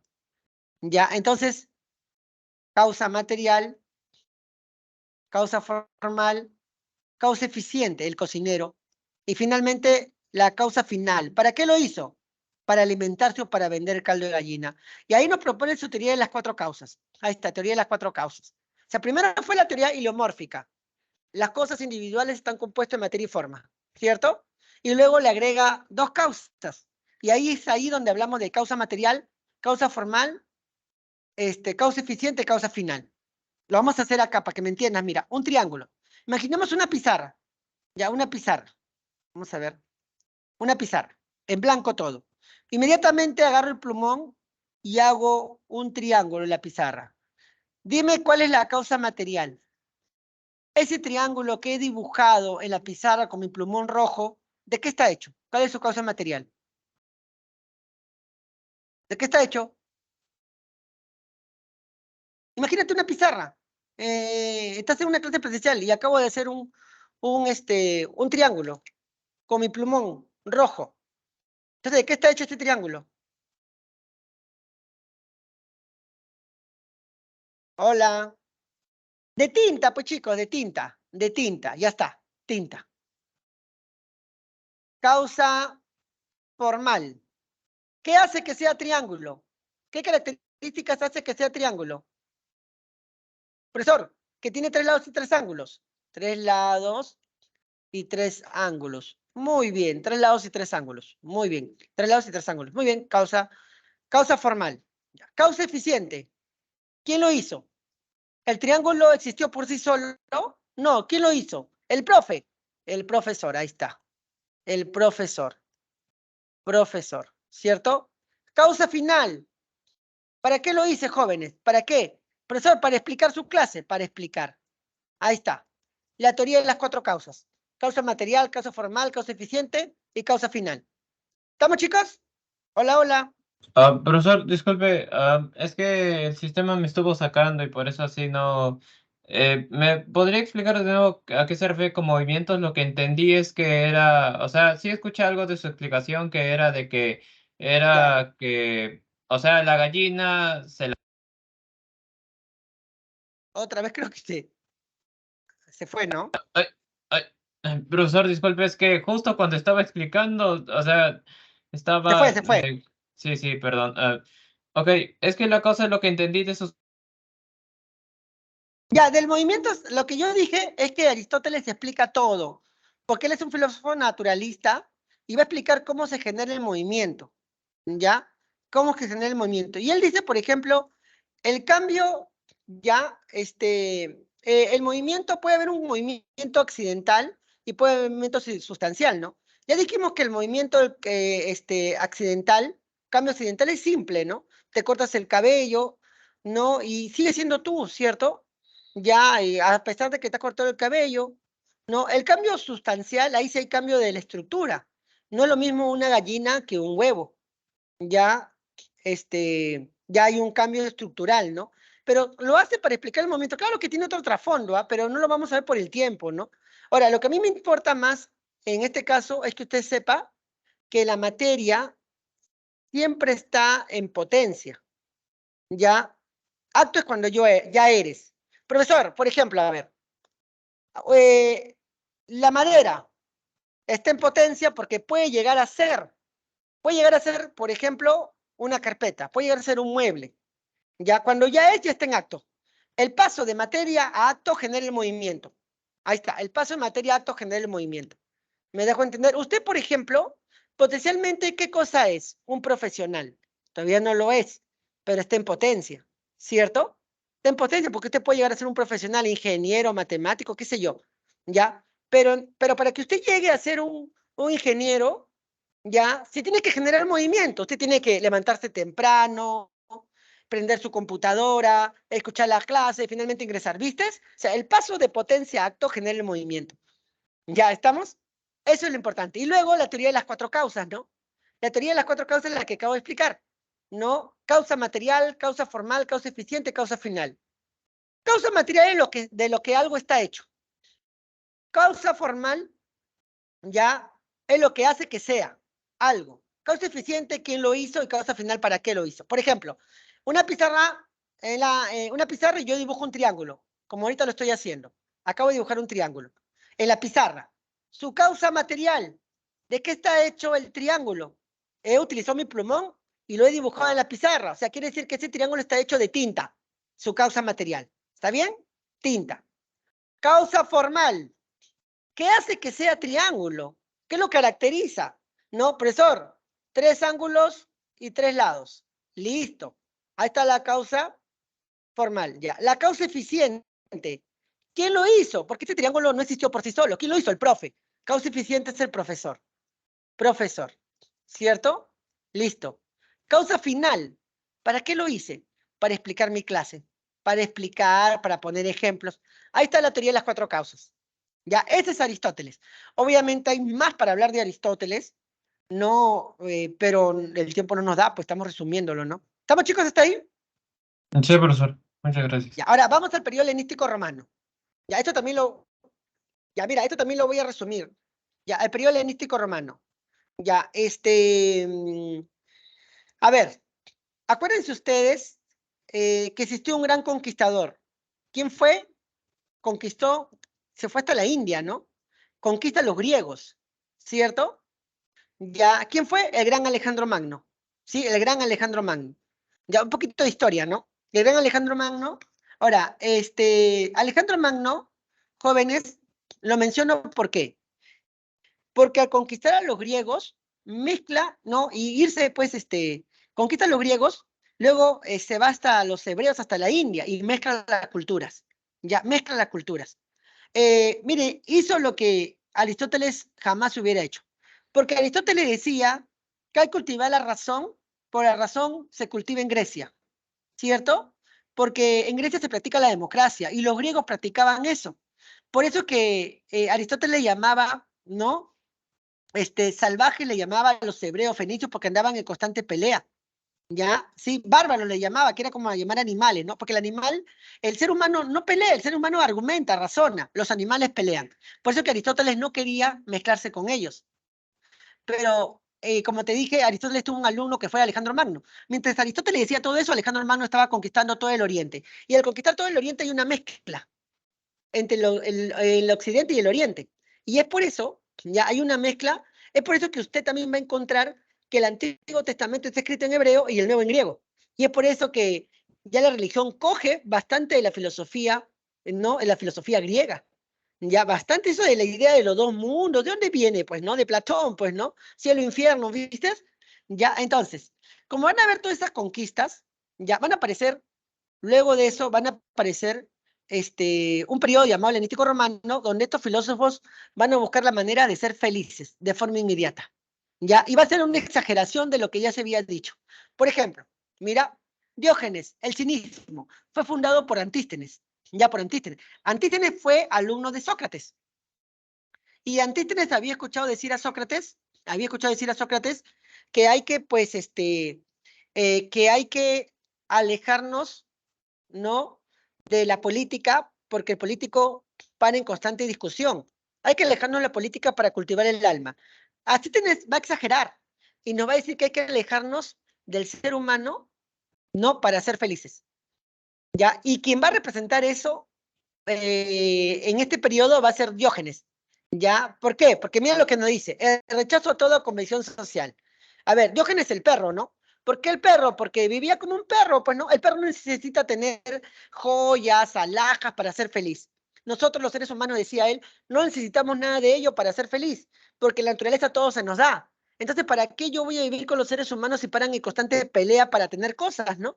Entonces, no me conviene estar con ellos. La naturaleza todo me lo da. No, es más, dice que un día él andaba con una tacita, pero un día vio a un niño que tomaba agua del río y dijo, ni esto necesito, porque la taza te lo crea la sociedad, para que tomes tu agua. Él vio al niño que tomaba el agua con las manos y dijo, suficiente con mis manos. ¿Viste? Es más, un día se le acerca el gran Alejandro Magno, ¿y qué le dice? Pídeme todo lo que quieras, mujeres, joyas, yo te lo puedo dar. ¿Y qué le dice Diógenes? Quiero que te apartes y me dejes ver el sol, porque no ves que todo se lo da. Ya, entonces, rechazando toda convención social es que uno es feliz para Diógenes. Dice que en Uruguay, el expresidente Mojica, logró aprobar una ley donde se redujeran las horas de trabajo, porque trabajaban 8 horas diarias, ¿no? Y decía él que el ser humano, para estar en paz, el ciudadano uruguayo necesita estar con su familia, ese es algo natural, decía, ¿no? Ya disfrutar de su familia, pero como trabaja mucho, ya no puede, pues, ¿no? Ya no tiene tiempo para disfrutarlo con la familia, ¿no? Entonces lo redujo a 6 horas. ¿Sabes qué hizo el uruguayo? ¿Sabes qué hizo? Trabajaba ahora 12 horas. O sea, se buscó otro trabajo. Ya no trabajaba 8, sino 12. ¿No es que eran 6? Ya, ¿y sabes para qué? Para conseguir joyas, televisores, ropa de marca, celulares último modelo. Entonces, imagínate a Diógenes, ¿no? Se hubiera muerto, se hubiera vuelto a morir, ¿no? Porque hay mucha gente que vive de eso, pues, ¿no? Hoy en día, pues, la sociedad también presiona, ¿no? Que vístete bien, mira, ponte esta camiseta de marca, búscate ese celular último modelo, ¿no? ¿Ya? Bueno, Diógenes, pues, vivía de manera sencilla, ¿no? Ya, rechazando toda convención social para ser felices. La otra, mire, Epicuro, Epicuro. Ya, lo voy a resumir, mira. Visión hedonista. ¿Cómo ser feliz? Justa elección de los placeres. Ya, hay que elegir bien los placeres, ¿no? ¿Por qué? Porque hay que procurar alcanzar la ataraxia. ¿Qué es la ataraxia? La tranquilidad del alma, la paz del alma, ¿no? Y para eso hay que elegir bien los placeres. Para Epicuro, los placeres que predominan son los placeres espirituales. Ya, los placeres espirituales son más esenciales que los placeres sensuales. Porque los placeres sensuales duran poco, pues, ¿no? Los placeres espirituales duran más. Por ejemplo, un placer espiritual podría ser la honestidad, ¿no? A un amigo, no hay que ser honesto con el amigo, ¿cierto? Si tú les terminas siendo deshonesto, vas a sentir culpa, ¿no? Y eso te va a durar más. De repente le sacas la vuelta con su enamorada. Tú terminas besándote con su enamorada de tu mejor amigo. Lo vas a pasar bien porque es un placer sensual, pero momentáneamente. Porque luego te va a venir el remordimiento, ¿no? Vas a sufrir, ¿no? Entonces, por eso decía que hay que hacer una justa elección de los placeres. Los placeres espirituales son más elevados que los placeres sensuales, ¿no? Ya para buscar la ataraxia, ¿cierto? Ese es de nuestro amigo Epicuro, ¿no? Mira, por ejemplo, mira, no hay que tenerle miedo, el famoso tetrafarmacón, ¿no? No hay que tenerle miedo a la muerte, porque uno no sabe cuándo se va a morir. Te puedes morir hoy día, mañana, pasado, no sabes, pues, ¿no? Entonces, no tiene sentido tenerle miedo a la muerte. No hay que tenerle miedo al dolor físico, porque el dolor físico cuando llega, ya dura poco. Entonces, no hay que tenerle miedo al dolor físico. Ahora, si el dolor físico es intenso y dura mucho, te mueres, pues. Pero cuando estás muerto no vas a sentir dolor físico, por eso no hay que tenerle miedo. No hay que tenerle miedo al destino, porque no sabes lo que va a pasar, ¿no? Ya, no hay que tenerle miedo a Dios, ¿no? Porque Dios es felicidad. Y si Dios es felicidad, ¿se preocupa por nosotros? No, porque si se preocupara por nosotros no sería feliz. Entonces, si no se preocupa por nosotros, ¿por qué le vamos a tener miedo? No tiene sentido, ¿no? Más bien hay que tener admiración, ¿no? Porque no ves que es felicidad pura y nosotros ¿qué buscamos? Felicidad. ¿Viste? Ahora, eh, fíjense, ellos, pues, decía que el destino no está determinado, muy diferente a los estoicos, ¿no? Por eso no hay que tenerle miedo al destino, no sabe qué va a pasar mañana, ¿cierto? Ahí se diferencian los estoicos porque los estoicos dicen que el destino sí está predestinado, ¿no? Y ahora, los estoicos, ¿cómo eres feliz? Resignación ante el orden naturaleza. Acepta lo que te sucede, resígnate, ¿no? Por algo pasa. No sé, non de sitio, ¿no? Es su representante. Para él, Dios, mira, Dios es la misma naturaleza. Entonces, si pasa algo es porque así está determinado. Y tú no te vas a enfrentar contra esa ley de la naturaleza que ha impuesto a Dios, que ha puesto Dios, ¿no? No te puedes tú rebelar ante ello. Ya, ahora, el estoicismo tiene esa figura de la resignación, figura que coge la religión, ¿no? La única diferencia de los religiosos con el estoicismo es que para los religiosos Dios está fuera. Dios ha creado la naturaleza. Para los estoicos, Dios es la misma naturaleza. ¿Viste? Ahí hay diferencias, ¿no? ¿Ya? Entonces, se no te diría, ¿no? Por ejemplo, a ver, Edipo Rey. Ahí está, Edipo Rey. Edipo, se supone que se enteraron, la madre no se enteró de que iba a matar al padre, la iba a desposar, ¿no? Y lo manda, pues, lo mandan a matar, ¿no? Finalmente se compadecen, no lo matan, y del reino colindante lo adoptan, ¿cierto? Porque no tenían hijos, y lo deciden tener, ¿ya? Y Edipo se entera lo que había dicho el oráculo, que iba a matar a sus padres, ¿cierto? Y Edipo, para evitar eso, ir en contra del destino, huye. Y en el huir, pues llega al otro reino, ¿no? Y ahí está ahí donde mata al padre, ¿cierto? Y desposa a la madre, ¿sí? Entonces, no puede ir en contra de su destino, todo está determinado. ¿Me dejo entender? Finalmente se cumplió pues el destino. Ese es el estoicismo. Por eso que hay que aguantar con resignación. A pechuga, como dicen, ¿no? Aguanta, ¿no? Si lo vemos en la realidad de ustedes, uno nacen para ingresar y otros nacen para no ingresar, pues, ¿no? De repente tú dale y dale y no ingresas, pues, ¿no? De repente tu destino no está para que seas un profesional. Entonces acéptalo y deja de forzarte y anda, disfruta de la vida, ¿no? Emborráchate, vete a discotecas. Esa es una postura estoica, ¿me dejo entender? No, no se puede ir en contra del destino. Es como que si te amarrara en un camión y el camión va hacia un lado y tú vas hacia el otro. No vas a poder más que el camión. ¿No? Entonces, estoicismo, ¿ya? El otro, escepticismo, pirrón. ¿Ya? Suspensión del juicio. ¿Cómo ser feliz suspendiendo el juicio? Suspendiendo el juicio. ¿Por qué? Porque es imposible conocer, ¿no? Por ejemplo, usted me dice, profesor, ¿quién es el mejor jugador de la historia? Yo te digo que es Messi y van a salir mucha gente a criticarme. Te digo que es Pelé y van a salir mucha gente a criticarme. Te digo que es Maradona y van a salir mucha gente a criticarme. Mejor me callo, no digo nada, ¿no? ¿Ya? ¿Por qué? Porque nada se puede conocer con certeza. Por eso mejor es suspender el juicio. Ya Pirrón, ¿no? Dice que un día Pirrón estaba debatiendo con un sabio de la India. Estaba debatiendo con respecto al dolor. ¿Qué es el dolor? Decían, ¿no? ¿Cómo lo definimos de manera objetiva? ¿No? Y Perón daba sus argumentos y el sabio de la India también, ¿no? Estaban ahí que se daban, empate, ¿no? Hasta que el sabio de la India agarra un líquido inflamable y se echa en su cuerpo y se prende fuego, ¿ya? Y Perón se queda así, ¡ah! Se queda asombrado, ¿no? Entonces el sabio de la India comienza a quemarse y ardiendo le dice, ¡ese es el dolor! Y muere. Dice que Perón se quedó impactado y todos le dijeron, él te ganó, porque mientras tú hablas y hablas y hablas, él sintió lo que es el dolor. Dice que a partir de eso Pirrón decidió callar, es más, se dañó las cuerdas vocales. No, tú le preguntabas algo y te decía, no te decía nada. Porque si dice que nada sé, algo te está diciendo que nada sabe, pues, ¿no? ¿Vieron? Ya, son bravos estos filósofos, ¿no? Es suspensión del juicio, ¿no? Ahí está, ya. Plotino, resumiéndolo, Plotino, ¿no? Plotino nos dice, pues, que el éxtasis, ¿no? El encuentro con la divinidad, así se logra la felicidad, ¿no? A ver, Platón nos había dicho, ¿no? Mira, mundo sensorial y mundo de las ideas. Para Plotino hay otra dimensión más, donde encuentras a Dios a través del éxtasis. Ejemplo, ya, estaba viendo por la tele que había un grupo de personas que se peleaban para acercarse a un sacerdote. Ya, todos se peleaban. El primero que llegaba abría su bocota y el sacerdote derramaba un líquido y estaba así y consumía el líquido.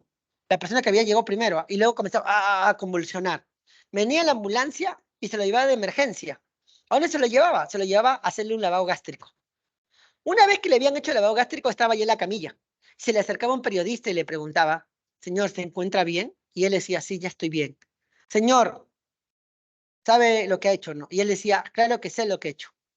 Señor, ¿usted volvería a hacer lo mismo? ¿Y sabe qué le dice en la camilla? Claro que sí. Señor, ¿usted sabe lo que ha consumido? Y él dice, claro que sé lo que he consumido. Oye, señor, usted se ha acercado donde ese señor que le estaba predicando la palabra de Dios y les ha dado gasolina, y eso es lo que usted ha consumido. ¿Y sabes qué le dice el señor? Te corrijo, es gasolina bendita. Y tú no lo vas a entender porque bien eres sensorial o bien eres racional. La gasolina bendita me permite el encuentro místico con Dios y así soy feliz. Mira, eso era el éxtasis, eso practicaban, ¿no? Ya, sí, sí. Eh, Dice que lo hacía Pitágoras, también Platón, pero de manera soterrada. Pero ya cuando todo esto sale a la luz, pues lo hacen así de manera descarada, ¿no? Hasta así como algo de paren de sufrir, ¿no? Tú no has visto que a esa gente, ¿no? Convulsiona, grita y es feliz. A pesar de que tú le dices que su pastor se compra carros, casas con su diezmo, ¿no? Ellos son felices así, ¿no? Ya, entonces el encuentro Profesor, místico con Dios te lleva al éxtasis. Dime. disculpe, ¿éxtasis es exactamente eso de tomar gasolina y así, o? No, no, no, no, no. Éxtasis es el encuentro místico con Dios, ¿no? Ya. Claro, o sea, ¿cómo tú eres feliz? Encontrarte místicamente con Dios. Y hay muchas maneras de encontrarte místicamente con Dios, ¿no? Por ejemplo, hay gente que se siente curada del cáncer cuando convulsiona, ¿no? Cuando el cura le pone la mano en su cabecita, ahí, ¿no? ¿Sí me dejo entender? En ese tiempo y ese fue el ejemplo que lo vi en la India, ¿no? Que habían consumido un líquido y ellos convulsionaban y decían que habían visto a Dios, así eran felices. pero le habían dado, en realidad, decía el periodista, le habían dado gasolina, ¿no? Y ellos se sentían bien. Finalmente lo habían llevado al hospital a hacer el lavado gástrico, ¿no? Pero se sentían felices así. ¿Viste? A eso me refiero. ¿Está bien? Y profesor, y eso de cuando dicen contemplación de la verdad, ascesis, es solamente características, ¿no? Del éxtasis, Pasos. ¿no? Sí. Pasos. Pasos, sí, sí, sí. Pasos, sí, para llegar al éxtasis. Ojo, lo estoy resumiendo, chicos, ¿ah? Lo estoy resumiendo, acuérdense, porque mira la hora que es y mira, no he terminado todavía, ¿no? ¿Viste? Por eso te decía, ¿no? Es un poquito larga. Ya, vamos a la filosofía medieval. Aunque yo creo que nos podemos quedar ahí y continuar la otra clase y te voy dando las claves. ¿Qué opinas?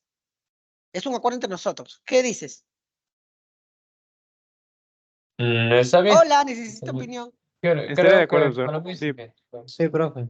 ¿Estamos de sí, acuerdo? profesor. Sí, ¿no? Está bien, No hay problema profesor. porque igual yo lo complemento.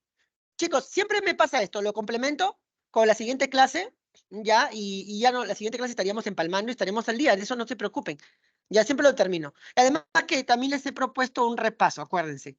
Un día viernes de 1 a 2, pues, perdón, de 2 a 3 hacemos un repasito. ¿Está bien? ¿Está bien, chicos? Porque la historia de filosofía no es fácil, pues es grande, ¿no? Creo que podría terminarla si te doy datos y datos, ¿no? Pero mira, quiero ir avanzando, al menos estoy avanzando un poquito rápido, pero aún así, ¿no? ¿Estamos, chicos? ¿Quedamos de acuerdo? ¿Nos faltaría esto, esto? Lo que sí te doy es las claves, pues, ¿no? Las claves para que las tengas, ¿ya? Vamos a verlas. Ya para aprovechar estos 5 minutos en dar las claves. Y ya cosa que nos vemos Profesor, nomás. disculpe, nos darán las diapositivas, ¿no? Sí, sí, las diapositivas de todas maneras quedan. Sí, sí, no te preocupes. Además, ahora mismo más tardecito las bajo porque tengo clase a las 3, pues, ¿no? Sí. Ya mira, la 1. La 1 es la D, ¿ya? 1D. 2D. 3D. 4C. 5C. Como mensura, Protágoras, ¿no? Sofistas, ¿cierto? 6D. Georgias. Georgias, también otro sofista, nihilismo. 7A. Sócrates, el hombre es malo por ignorancia, el hombre comete el mal por ignorancia, dice él, ¿no? 8B. 9C. 10C. Estoicismo. 11. Escolástica tardía, ¿no? 12D. 12D. 13A. Bacon, el conocimiento es poder. Bacon. 14. Ya, ese es nuestro amigo Kant con el criticismo. Ya, B con el criticismo. 15. El 15 es B, positivismo. 15B, positivismo. 16. 16 es la C, Hegel, el más grande idealista de todos los tiempos. Hegel. Tiene que ver con la Revolución Francesa, chicos. ¿Ah? Ya. 17. He puesto a mitad que el hombre generó todo, existe realidad, postura él. Ya, la 17 es la D, voluntarismo. 18. La A, pragmatismo. 19. Sartre. 19B. 20. Marx, Carlos Marx. Ya, 20B. Listo, chiquitos. Entonces voy a parar la grabación para poder continuar la siguiente clase. Entonces,